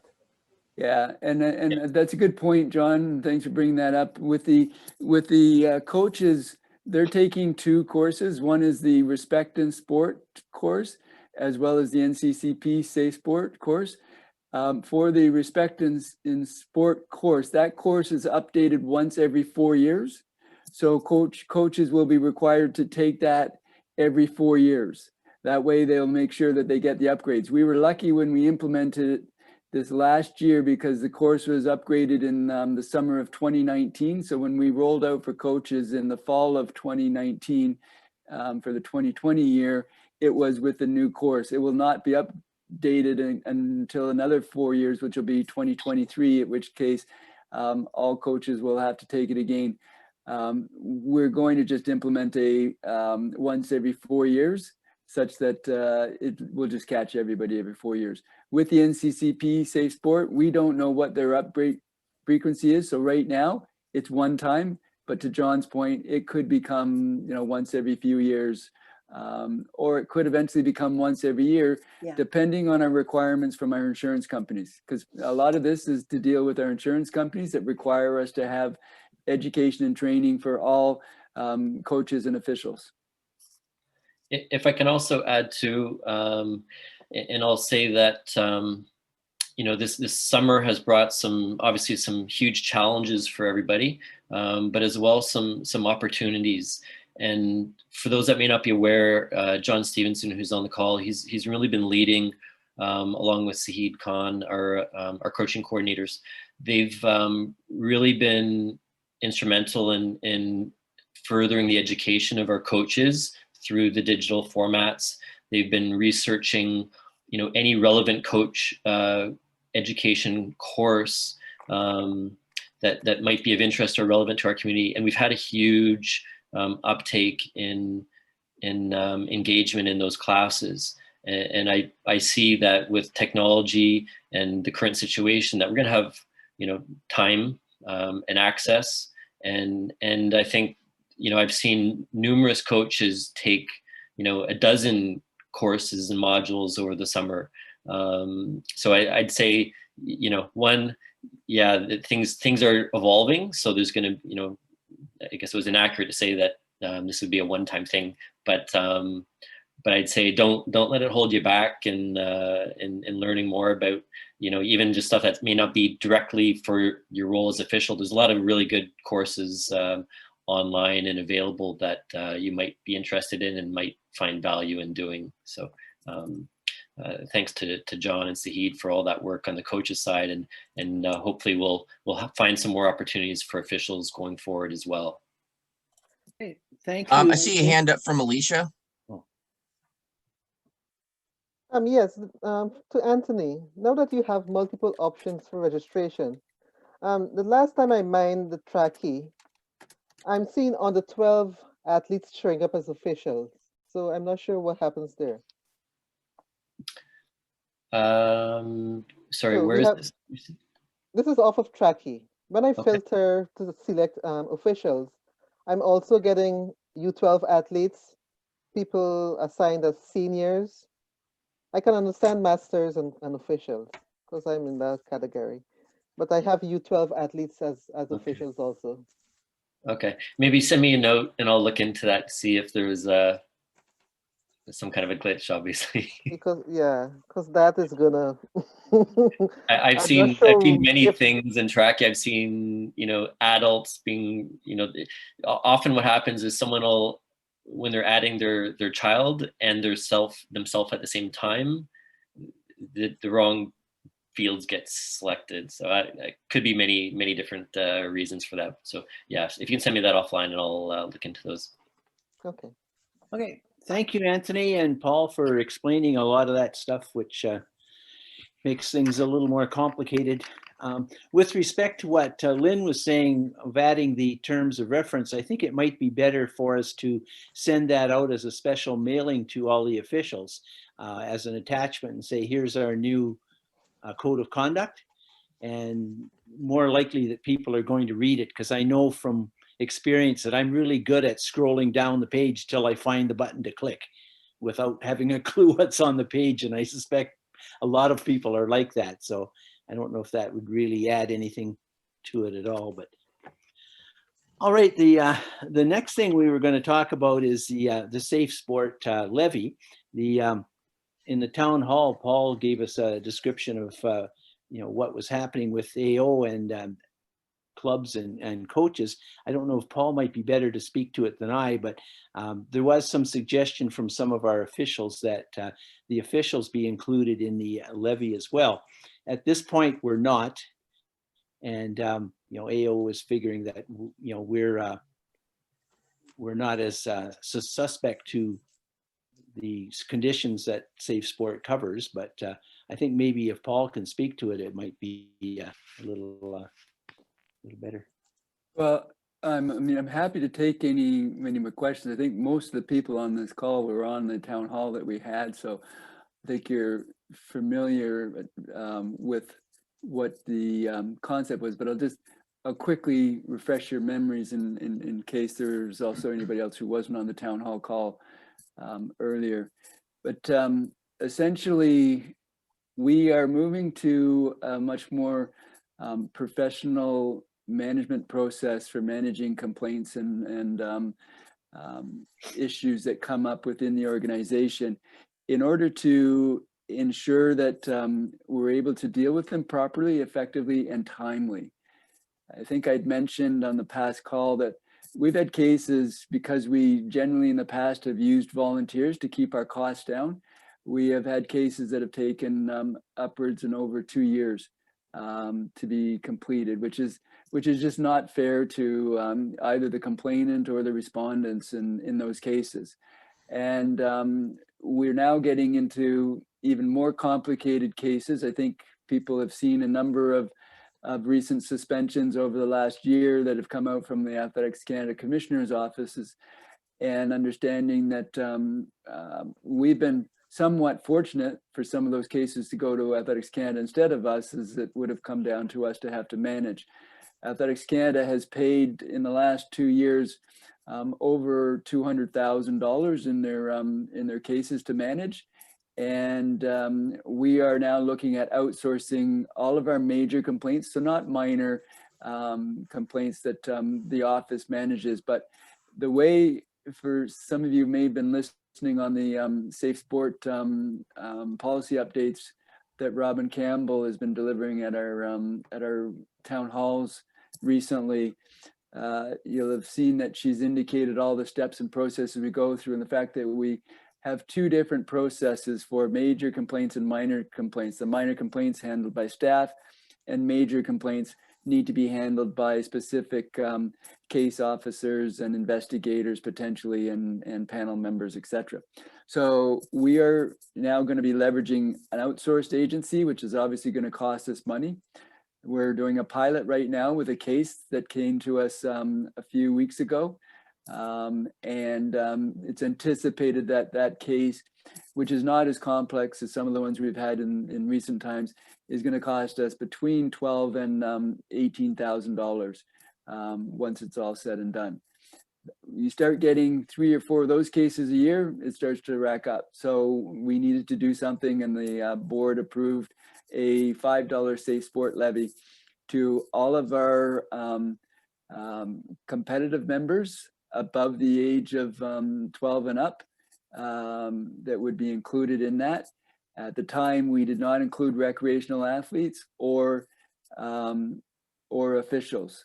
At one of the town halls, the group felt that we should include the recreational members because they still help and receive benefits from the organization and from the program. At the officials town hall, it was suggested by a couple of officials that the officials group should also be part of this, as they're supporting the community in the overall program. And we decided at the town hall to bring it into the AGM to have a more thorough discussion around it, and also give people time to think about it. So hopefully you've had time to think about it, and we're okay either way with whatever the officials group decides that they want to do. So open for questions. Okay, so basically, as we stand, we're not adding the $5 to our registration at this point. If someone feels strongly enough that we should, then they should speak up or make a motion to that effect, because that would be the way to change it. I don't know if there's any comments at all, or... Peter, this is Phil. Yeah. Personally, I don't see why officials need to be a separate group to any other Athletics Ontario member. So if the levy is expected of any member, then as officials, I think we should be prepared to pay that. We stand to benefit from the same services. I'm in favor of having officials pay the same, or at least, at the very least, as an official, I'd like it to be an option when I register. Anyone else have a comment? Hi, Peter, it's John. I have a question first. Because I wear two hats as a coach and an official, Paul, it would be one-time levy per person, not by role. Correct. Okay. So I pay as a coach anyways. I also personally believe that even though we're volunteers, because there are volunteer coaches out there, they don't get paid to be in the sport and to coach athletes. So I honestly do believe that this is the reality of sport in 2020 and beyond. We are members. We are members of, sorry, I gotta be quieter. I agree that we should also pay. Bernard has a comment. Unmute yourself, Bernard. Yes, I do now. Yeah, what I'm trying to say, I pay as a coach, and I have something that we have to remember. The official, they are volunteer, okay? They are volunteer, and a lot of them, they are getting money from their pension. So when we increase, every time, every dollar we increase is a dollar that comes out directly from this pocket. Then I disagree with that.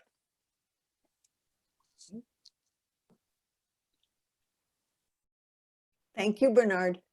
Anybody else got a comment or a question? Ian has a hand. Okay, Ian.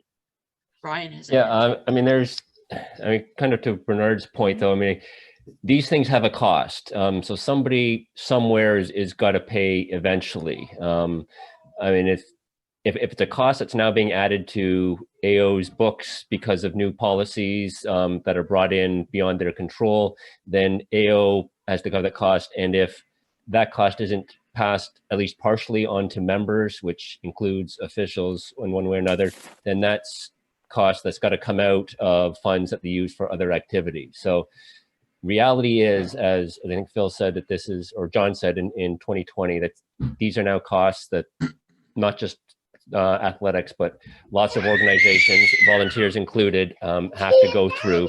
And you know, I don't think it's out of line that we be asked to chip in. It's not a huge amount, and it probably doesn't cover all the costs that AO has, but as members of that organization, it's something that we are still responsible for. Brian Keaveney. I suggest that we call this to a vote. I'm supportive of it, and I mentioned that at the town halls, but it's up to all of us to think about, and I would like to put it to a vote. As I said before, As we stand, we're not paying it. So if there's a motion to suggest that we do pay the levy, then I would ask someone to make that motion and then we can have a vote. It's John. I put forward that we have a motion that the athletics officials also paid a $5 levy for safe sport. Okay. I'd like to second that. Okay, John and Brian John. would like to second. Oh, it's when do we get a chance to speak? Because I wouldn't mind having an opinion on this. Yeah, everybody should get a turn. I'm not. Yeah. I don't have the Okay. hand, and so if you can call, you're doing a good job at that. Sure. Well, I'll just raise my own hand then. There you go. Awesome. Yeah, sure. The problem I see with this, it's not a matter of whether it's an extra $5 or not. That's irrelevant. There is a difference between officials versus athletes and coaches. Athletes or coaches are joining AO to get a service, right? The service is you're attending AO sanctioned events, you're benefiting from champions, etc. We're not receiving a service. We're providing a service. We're volunteers. We spend a lot of money out of our own pockets for equipment and things that aren't covered by AO. I don't have a relationship with any athlete. As an official, they're not under my purview or jurisdiction. I'm not alone with athlete, nor will I ever be with an athlete. So these types of issues that come in are really under the purview of the athlete-coach relationship.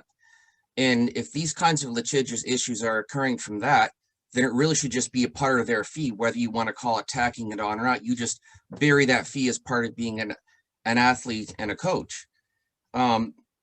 That's the difference I see. It's not another question whether or not I want to support the idea. I think it's a great idea, but I don't think that's the cost that we should bear the burden of. You know, I don't think that, you know, we have enough as it is.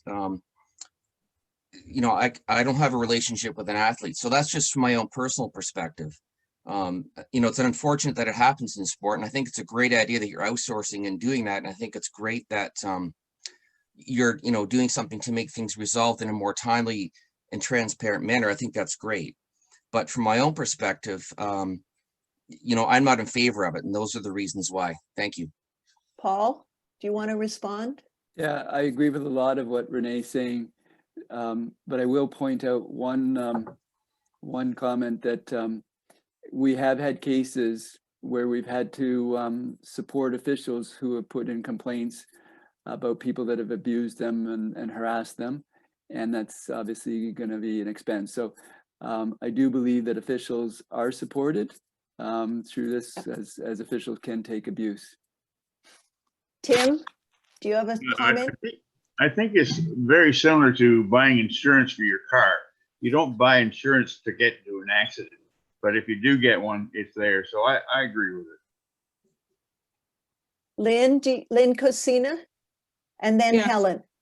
Yeah, thank you. I agree totally with Renee. It doesn't matter if it's $1 or $5 or $100. It's not the amount. We are giving a service to AO, and also I do all sorts of international volunteering and local volunteering. You're not charged fees for that in any other volunteer if you're working in a volunteer capacity. So this would be highly unusual behavior. And I have a thought. If people want, I agree we want to support AO, and I think it is a good idea to outsource the resolution and the mediation because there's experts in that field.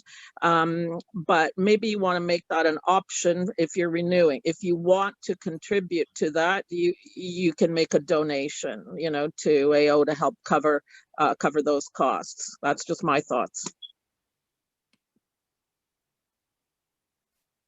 Okay, there's another comment in the chat box agreeing with Renee and Lynn as to the fact that we provide a service, that we do not give a service.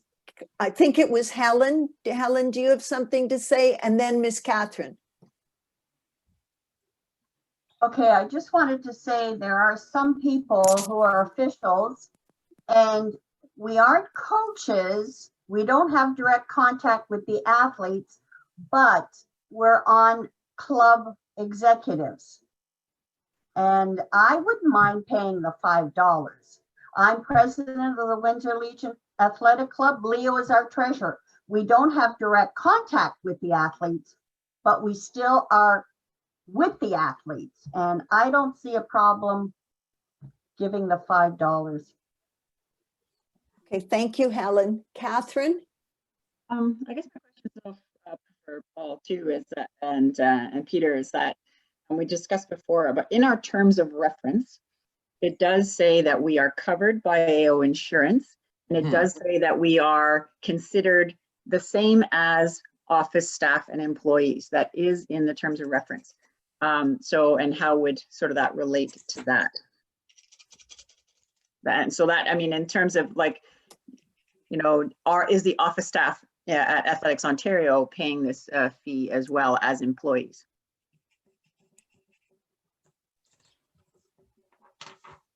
Sorry, the quick answer to that is no. Staff and employees do not pay because they don't sign up as members.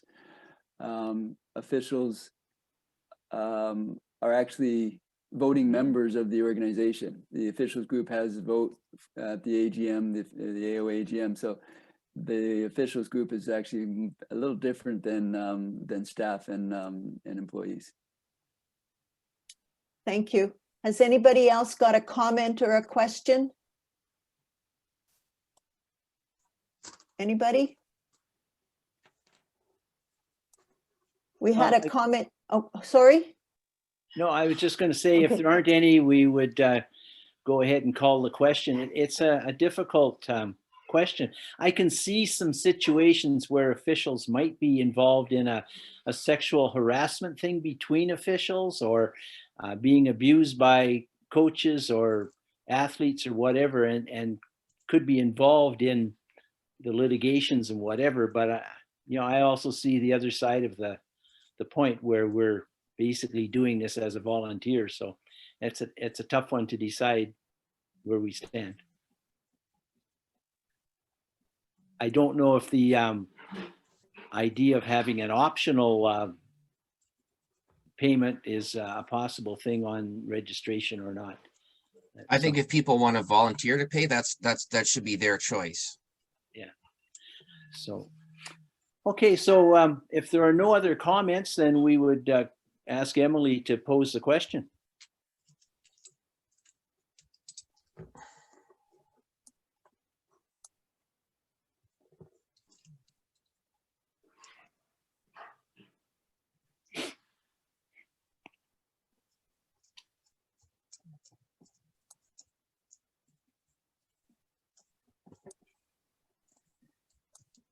A reminder, the question is that I should have read it out before, that we pay the extra $5 for the safe sport levy. That's in favor. That's what you're voting for, in favor. Also, too, I think we should point out, because we're on Zoom, I just saw comment saying, God forbid an official need this investigation service. While people are voting, this question should be not shout out there. At an in-person meeting, you can't speak and shout out once you're actually voting on something. So it's kind of inappropriate for people to post things with their opinions while we're actually in the voting process. It's one thing before it comes to a vote, but where people are actually selecting, you need to keep your comments silent until the vote has taken place. Thanks. Thank you, Renee. My apologies. I didn't get to say it before we started.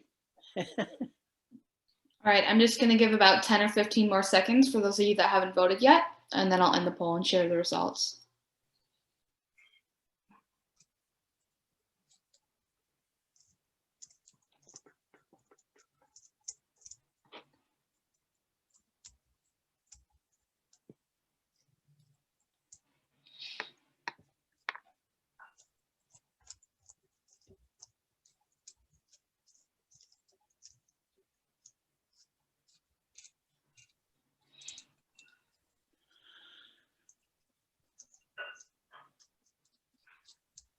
Okay. So it appears that the group is in favor of paying the levy, which will make our fees $40 at this point. Well, with that done, we're now on to the election. And we have 4 positions up for election. At this point, we have 1 nominee for vice chair, that being Lynn. And if there are any other nominations, I would ask for them at this time. Catherine, I see your hand up still. Is that from before, or did you just put your raise hand function?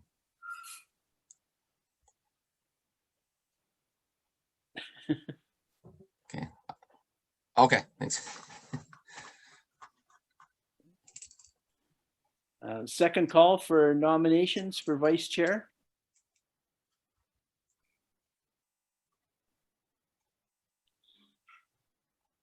Third call for nominations for vice chair.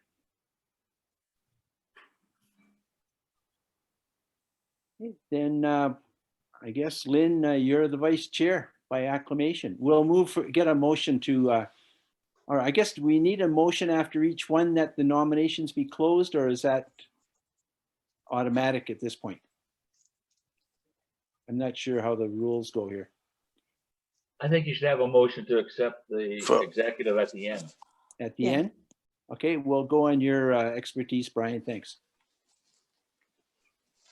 All right, treasurer, we have 1 nomination, Renee Van Andel, and we have, that was as the board, the executive, by the way, the nominee was, the nominator was Lily Whalen, who nominated all of the current board. Is there a nomination, another nomination for treasurer?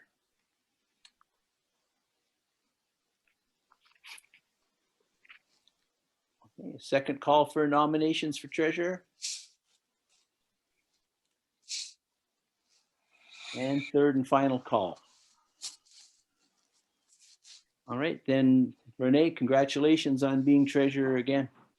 Hooray, I guess. Didn't even have to make a speech. All right. Director of Availability, Catherine, is the nominee. And if we have any other nominees, let's have them, please.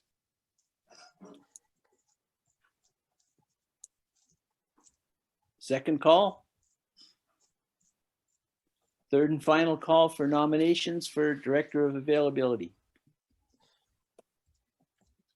Congratulations, Catherine. It's such a big job. Nobody else wants to get near it anyway. So, Ian, you don't want it back? Maybe give me another few years.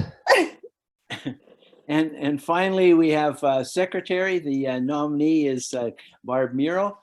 Is there any other nominations for secretary? Second call.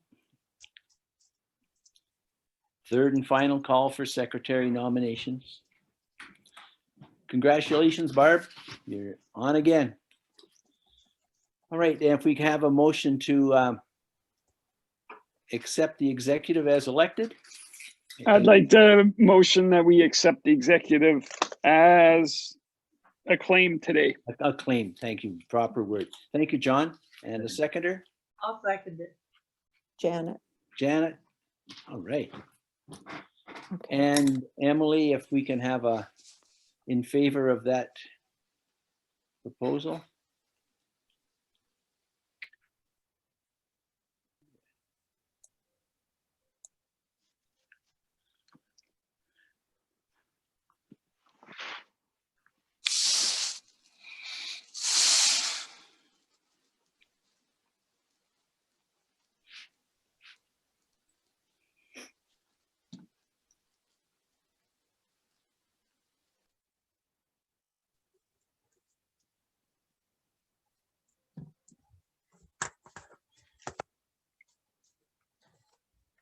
All right, I'm just going to give it about 10 or 15 more seconds. If you haven't voted yet, please do so.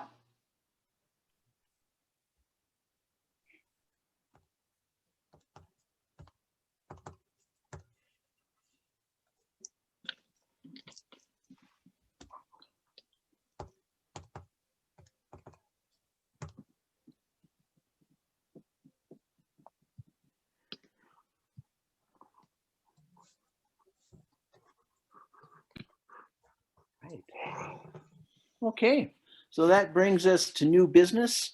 I've got one item I'd mentioned before we open the board here, or open the table. Rule books, we have them, and some people have paid for them when they registered for the AGM. We're going to send you a link shortly to everybody. If you would like to buy one, you can buy it through Tracky. We will make efforts to get them to you, either by a delivery. I believe Helen has a share for Windsor people. They can contact her, but you can pay for them online ahead of time, or you can pay her. Check with her first, because I think she may have already paid for those ones. In Ottawa, I think Laura, if I'm not mistaken, is going to receive all the ones from Ottawa and see that they're distributed. And that's right. I put an email out to the officials. I'm just getting feedback, and I'll put an order in soon. Awesome. And we may have a few other volunteers around the province that can distribute a few. Others will mail out. We'll try and take the least expensive way to save AO money as best we can. But they can be bought online for $15, which includes shipping, delivery, whatever it takes. And some of them will be able to do it free, and others will be able to cover the cost by having some free ones, so it'll work. Peter, I'm just reading two items I see here. See, Brian has a note here. He has an item. Okay. And then I'm just reading something from Ian Anderson. It says, will the results of the election stand, or will they be challenged by the president? Since I'm on for another year, I'm going to abstain from that. I don't have to say that they were fraud free. I think everyone probably buys into that, since there weren't a whole lot of tough campaigns.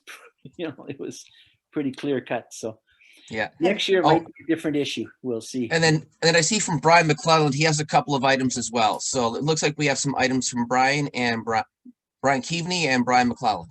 And Laura Houston, if she's up to presenting her item. Okay. And Ian.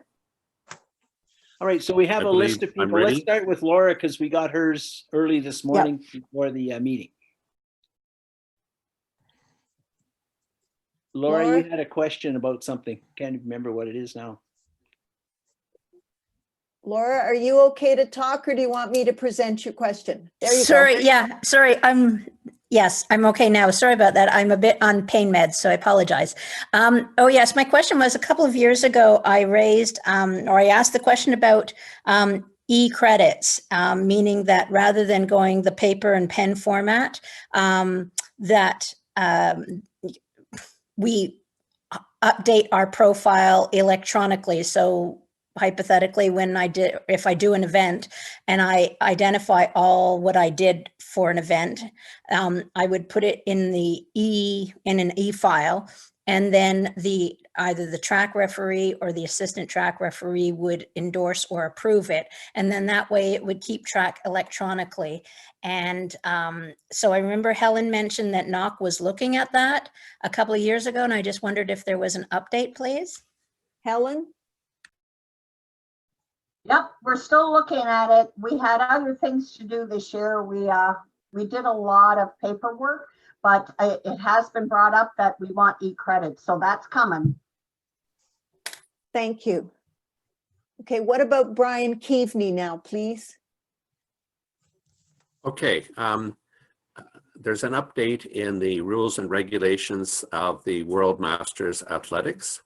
Our rule book has been updated.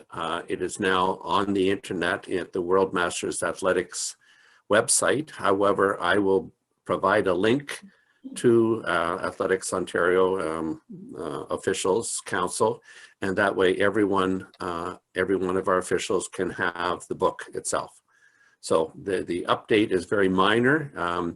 The latest thing that we had to discuss was the new shoe rule that all of a sudden appeared during the year, and we have decided by vote of the WMA Council not to update to the new shoe rule. We'll keep the one that is actually printed in the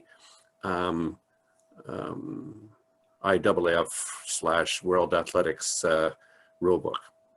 Okay, so we have not changed our rule regarding the shoes. Thank you.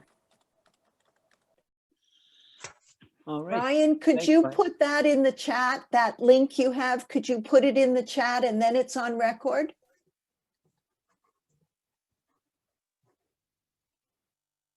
I would rather give it to everyone since it's kind of lengthy and I'd have to try to type it in. So Okay, I want to that's send fine. it to you guys and then you send it on. Thank you. Okay, thank you. Yeah, just send it to me, Brian. Thanks. Okay, Brian McClelland? Thanks, Lynn. We've already been on the call here for over 2 hours, so I don't want to, this could go down a rabbit hole, but I just have a couple of suggestions that we might want to think about as officials going forward. And I'm just wondering if there's a strategy or a plan in place, or we should develop one about recruiting of officials. I know that's a big headache for Catherine and Phil for every meet. And I just think that if we had a number of extra officials or new officials coming on board, a lot more people would volunteer to say they'd work shifts, like 4 or 5 hours, a morning or an afternoon, instead of being there from 9 o'clock in the morning till 6, 7 o'clock at night. And it's a cause for a burnout, I think. So that could be a discussed at maybe your next officials meeting in December or January when you have that. Also, something that we've instituted at the board level, we have risk management, and I'm the chair of that within the board, and we report on that every month with our board meetings. And it's really about what are the obstacles that are in our way that are going to stop us from achieving our goals. So what I don't know if you have this or whether you think it's viable or serves a purpose, but what obstacles or issues that are facing the officials group that are going to stop you from being successful for the upcoming year? I don't know if you have a committee or you want one, but we certainly have one, and it was important enough that we review it on a monthly basis, well, not monthly, on a quarterly basis when we meet. And it can be from anywhere from, we've talked about volunteers and volunteer burnout. We've talked about infrastructure and not enough tracks available. We had a huge category about the pandemic and how we were going to handle that. So it's a living document, and it's something that's at our forefront and helps us achieve our strategic plan. So I don't know if we want to talk about it now, probably not. It's been over 2 hours, but something to consider. And the third one was whether or not you might want to have representation at our board meetings. Maybe not every quarter, but maybe twice a year. I could represent the officials, or someone else from the board, Peter or Lynn, could come and speak at one of our board meetings, just to keep the board informed about what the officials group is facing and dealing with. Brian? Yeah, I've been part of the board meetings on occasion when there were topics that affected officials, whatever. They've sent invites and we've taken part. So I think that could continue, and depending on what their main issues are. With respect to recruitment, we're always looking for ideas, and virtually everything's been tried over the years. But if anyone has any ideas that we can put forth, please submit them. It's probably our biggest challenge always. And as you know, our average age is way higher than we'd like it to be. But the challenge is getting younger people involved. And we've tried all sorts of things, and some of them have met with modest success, but nothing is perfect, and we're always looking for more issues. The other options you mentioned will risk management, etc. We'll look at the executive level. Renee, did you have something to add there? Oh, yeah, I was just going to say, I actually like that idea of just having a representative at the board meetings on a regular basis. I think that's a good point, because if people are going to talk about officials and bring things to our meeting, it'd be nice if we're there ahead of time and kind of not just surprised at a meeting or just when things come up. So I think that's a great idea. And just to add to what Peter said is recruitment. Yeah, that's the $50,000 question. We've been struggling this for 3 years, and we constantly are trying to come up with new ideas and strategize. So maybe having some fresh input would be greatly welcome as well as to how we do that. Well, I would it know be worthwhile having a committee that would look at that? possibly, again, we could look at that at the executive level and get back to Okay. you when we have our next meeting in December. Okay. But just as a laugh out loud, one of the barriers is the cost. It's one of the only volunteer jobs I know where you have to pay to be a volunteer, and now we're asking to pay more. But that also would, I think, that might affect younger people getting into it. If you're in your early 20s, you might be like hesitant about that. But there's a bit older, it's different. But anyways, we can talk about that later. Those are things that come up, and trust me, we've been talking about this for years. So we're happy to get some fresh input to work on how we can recruit and maintain officials, because we do sometimes get. From Paul's perspective, I was thinking about it this morning. I think the officials are the lifeblood of track and field. Like, if you don't have the officials, there's no meets. So I'm just thinking that maybe past athletes and people who are in the master's program, Yep, might be candidates. yeah, and we've actually over the years I've noticed, and probably some of the others would agree, that we've had a lot of like masters officials come into the fold, masters athletes come into the fold as officials, and that's where I've seen growth lately. On the other part is when we have young people coming in, it's then try to retain them, to keep them interested, Yeah. maybe relook again at our incentive program to kind of keep them excited about little things to maintain. But yeah, we can definitely talk about that and maybe look at a committee like you suggest at our next executive meeting. Thanks. Okay, Mr. Reed. Sure. Okay, so I guess, well, we all missed out a lot of stuff from this past summer, but I wanted to say thank you for everyone who had signed up for the World Masters that were supposed to have been this past summer. Had good response from Ontario and across Canada. I had, I believe, in the neighborhood of 160 officials from across Canada who were expecting to come to Toronto, plus an additional over 30 international officials that would have been flushing out the team. And that's even before we add on the ITOs and technical delegates and the other WMA people. So I just want to make sure, give out a big thank you for everyone who had signed up to be part of that. It would have been the biggest meet, I believe, that Canada had ever hosted in terms of numbers of athletes participating, number of officials involved. Specifically that, I want to thank the officials who were helping me out on my officials committee. So Lisa, Gumar, Vinesh, Phil, Barb and Sherry, Renee and Catherine, Lily and Lynn and Allison. And also a big thank you to Brian wearing his WMA hat. He was hugely invaluable as a resource for what we needed to look at for official needs. And the fact that he also knew us personally as officials was a big benefit. I know from past experiences with a few other international meets where the international governing body doesn't know us individually, there's always a little bit extra hassle with that.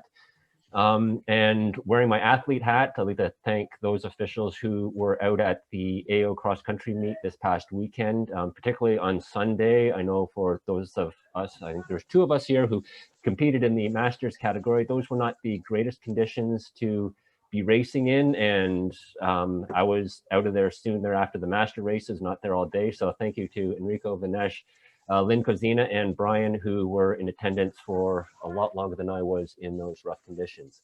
And just actually to add on further to what Brian just brought up about official recruitment, something that I believe would be a big benefit. I think a lot of this has to come from the clubs. They would by far be the biggest source of potential new people, because they have people who are already involved in the sport, who know the sport. I mean, we're not just trying to drag in somebody off the street and train them up from the ground on that point. So I think there needs to be a certain onus or expectation on the clubs that they encourage people who are already involved with them, whether it's parents of their junior athletes who are coming out to watch the meets anyways, whether it's senior athletes who are now stepping back from the competitive side of the sport, but still want to be involved. I mean, those athletes often start moving into a coaching thing, but if they can also be encouraged to get involved in officiating. And we have had some new numbers when we have clinics associated from certain clubs that are putting together, whether they're hosting an off, so they have a clinic. But I think clubs need to follow up on that when they get those new officials who do take the clinics, and the clubs need to be following up with their members to encourage them to continue to come out for officiating and to actually come out for AO meets, because those are the biggest ones where you get the experience, where you truly learn what it is to be an official. So throwing it back to Brian from the board level, I guess if the board can be encouraging clubs to be more involved in that recruitment, and not just to get people to sign up to a clinic, but then to follow up with their people after the clinic and for the coming years to get them, encourage them to come out for AO meets in particular and involved in that way. I think that's a great source, and I'll put it on our agenda for our after our AGM for probably a January, February meeting when we all meet as a new group. Thanks. Okay, Brian Keaveney has another point of interest.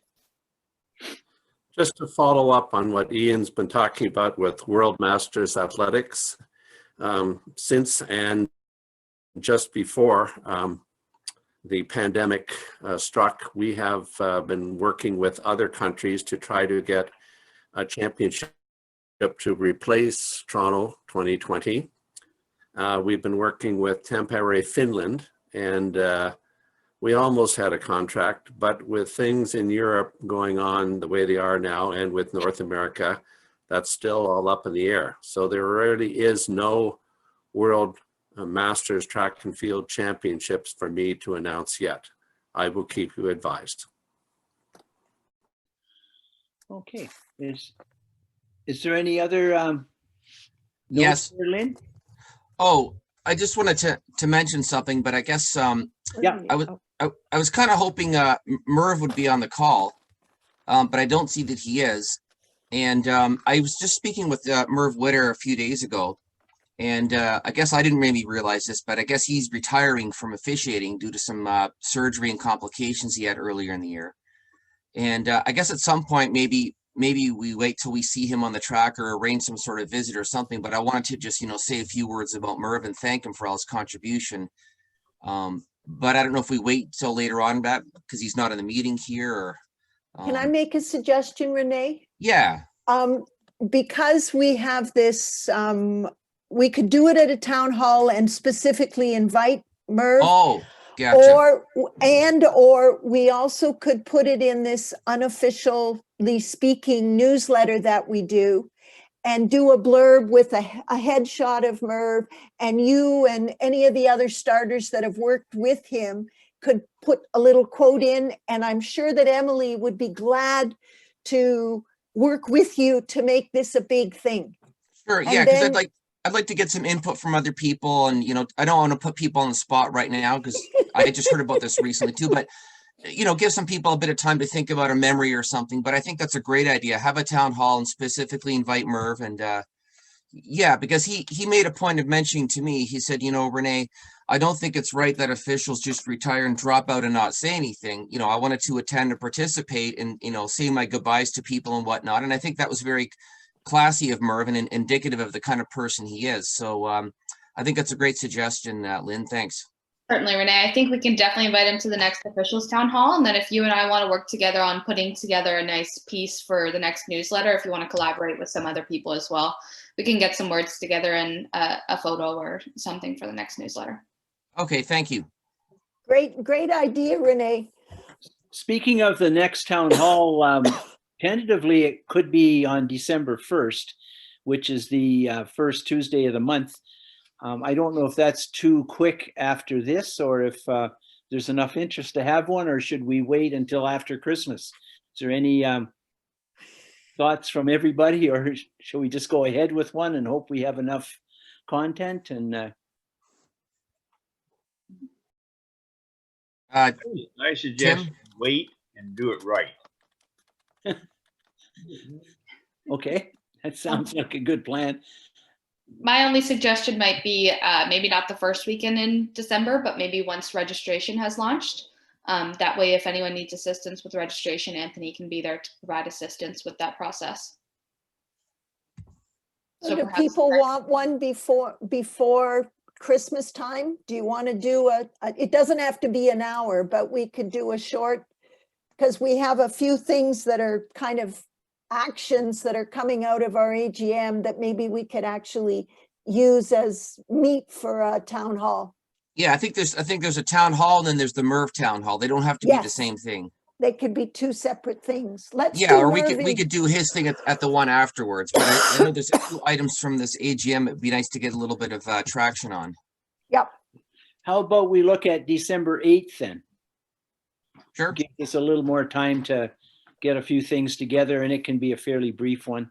Yeah. And go from there. We'll send out some info to everybody. And Just a suggestion that some people just don't remember about town halls, but they usually read emails. So perhaps things could be sent out via email as well. The nice thing, Tim, is, sorry, they I'm are. losing my voice. All of these town halls are recorded. And if you go into the AO website and go into officials resources, Emily has recorded them all. So you can sit on your own time and listen to it and kind of skim through what you don't want, but they're all, the last two are there. So Thank that rather than try and take minutes, we were just posting the recordings. Thank you. Yeah. you sound like me, Tim. I put them down on my calendar and then forget to look at the calendar. We have to phone them. Anyways, basically, if there aren't any other new business items, and as Brian said, we're getting on towards lunchtime. Lunchtime's usually at 12 o'clock at these meetings. This year it's at my house, but you have to be here within a half an hour. So well, Maybe Gumar's arranged Foodora to everybody's house secretly. I don't know. oh, maybe, yeah. Gumar's not even on the call today. Oh, No. We're going to have to give him the a food years. coming in. forgot about it, I guess. Next year's AGM, tentatively November 20th, providing, it doesn't change. It's always a joke because we always have to sort that out at the end. And I've got awards on the agenda, but there weren't too many awards of note. We did get Bill Thompson a 50-year award. I know a lot of people don't know Bill as an official much. He does a few local things in Hamilton with the old guys, but hasn't done much with AO in the last few years. He registers every year. He's come to some of the AGMs a couple of years ago and whatever. He's a huge supporter, and he was a huge official for many, many years in his early days, and certainly having, I think he's in a 90 years Over 90. category right now, and certainly worth making a note and getting him in his award from NOC. So that was Isn't good. he part of a 4x1 relay team for 90 and up or something for World Peace? He was, yeah. Yeah. And so he's contributed to the sport a ton, and like I said, he's registered every year and always keeps in touch and contributes when he can. So is there anything else anybody has to? Yes, Lynn.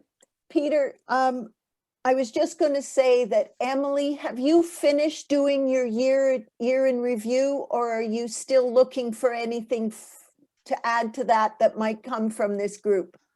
No, it's complete.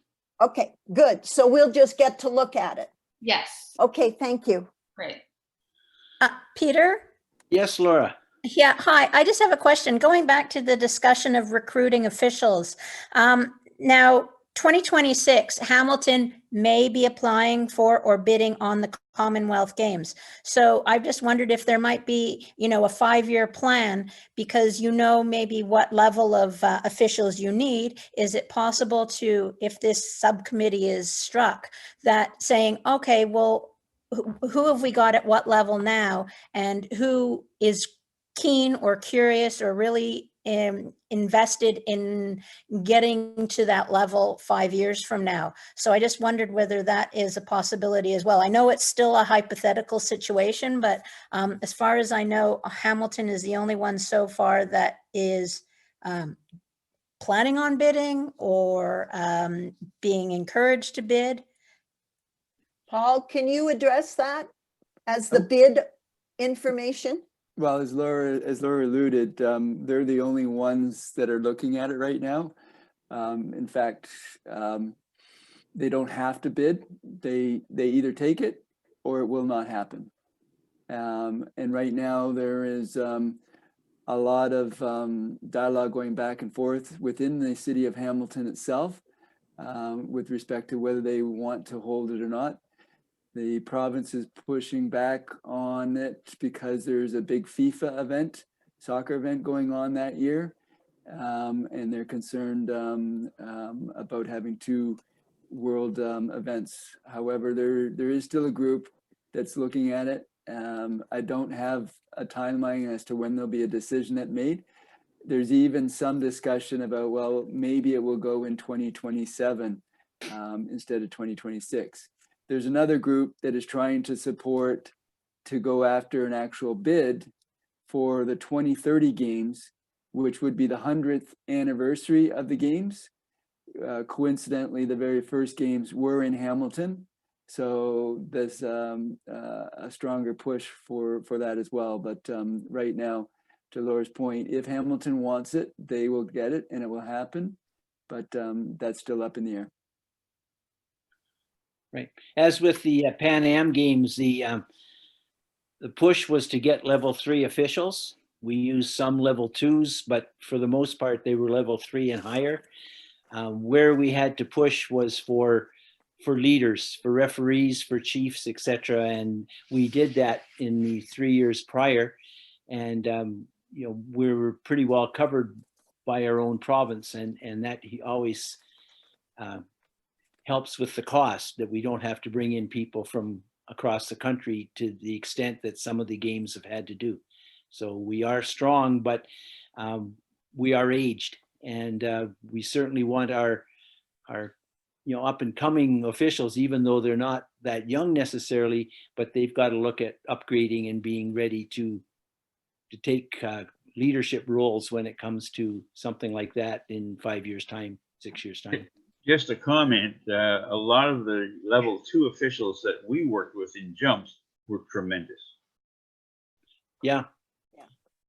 And some of the people we got involved then have moved on to upgrade and whatever, and others have disappeared, but that's part of this whole recruitment thing that we're always dealing with.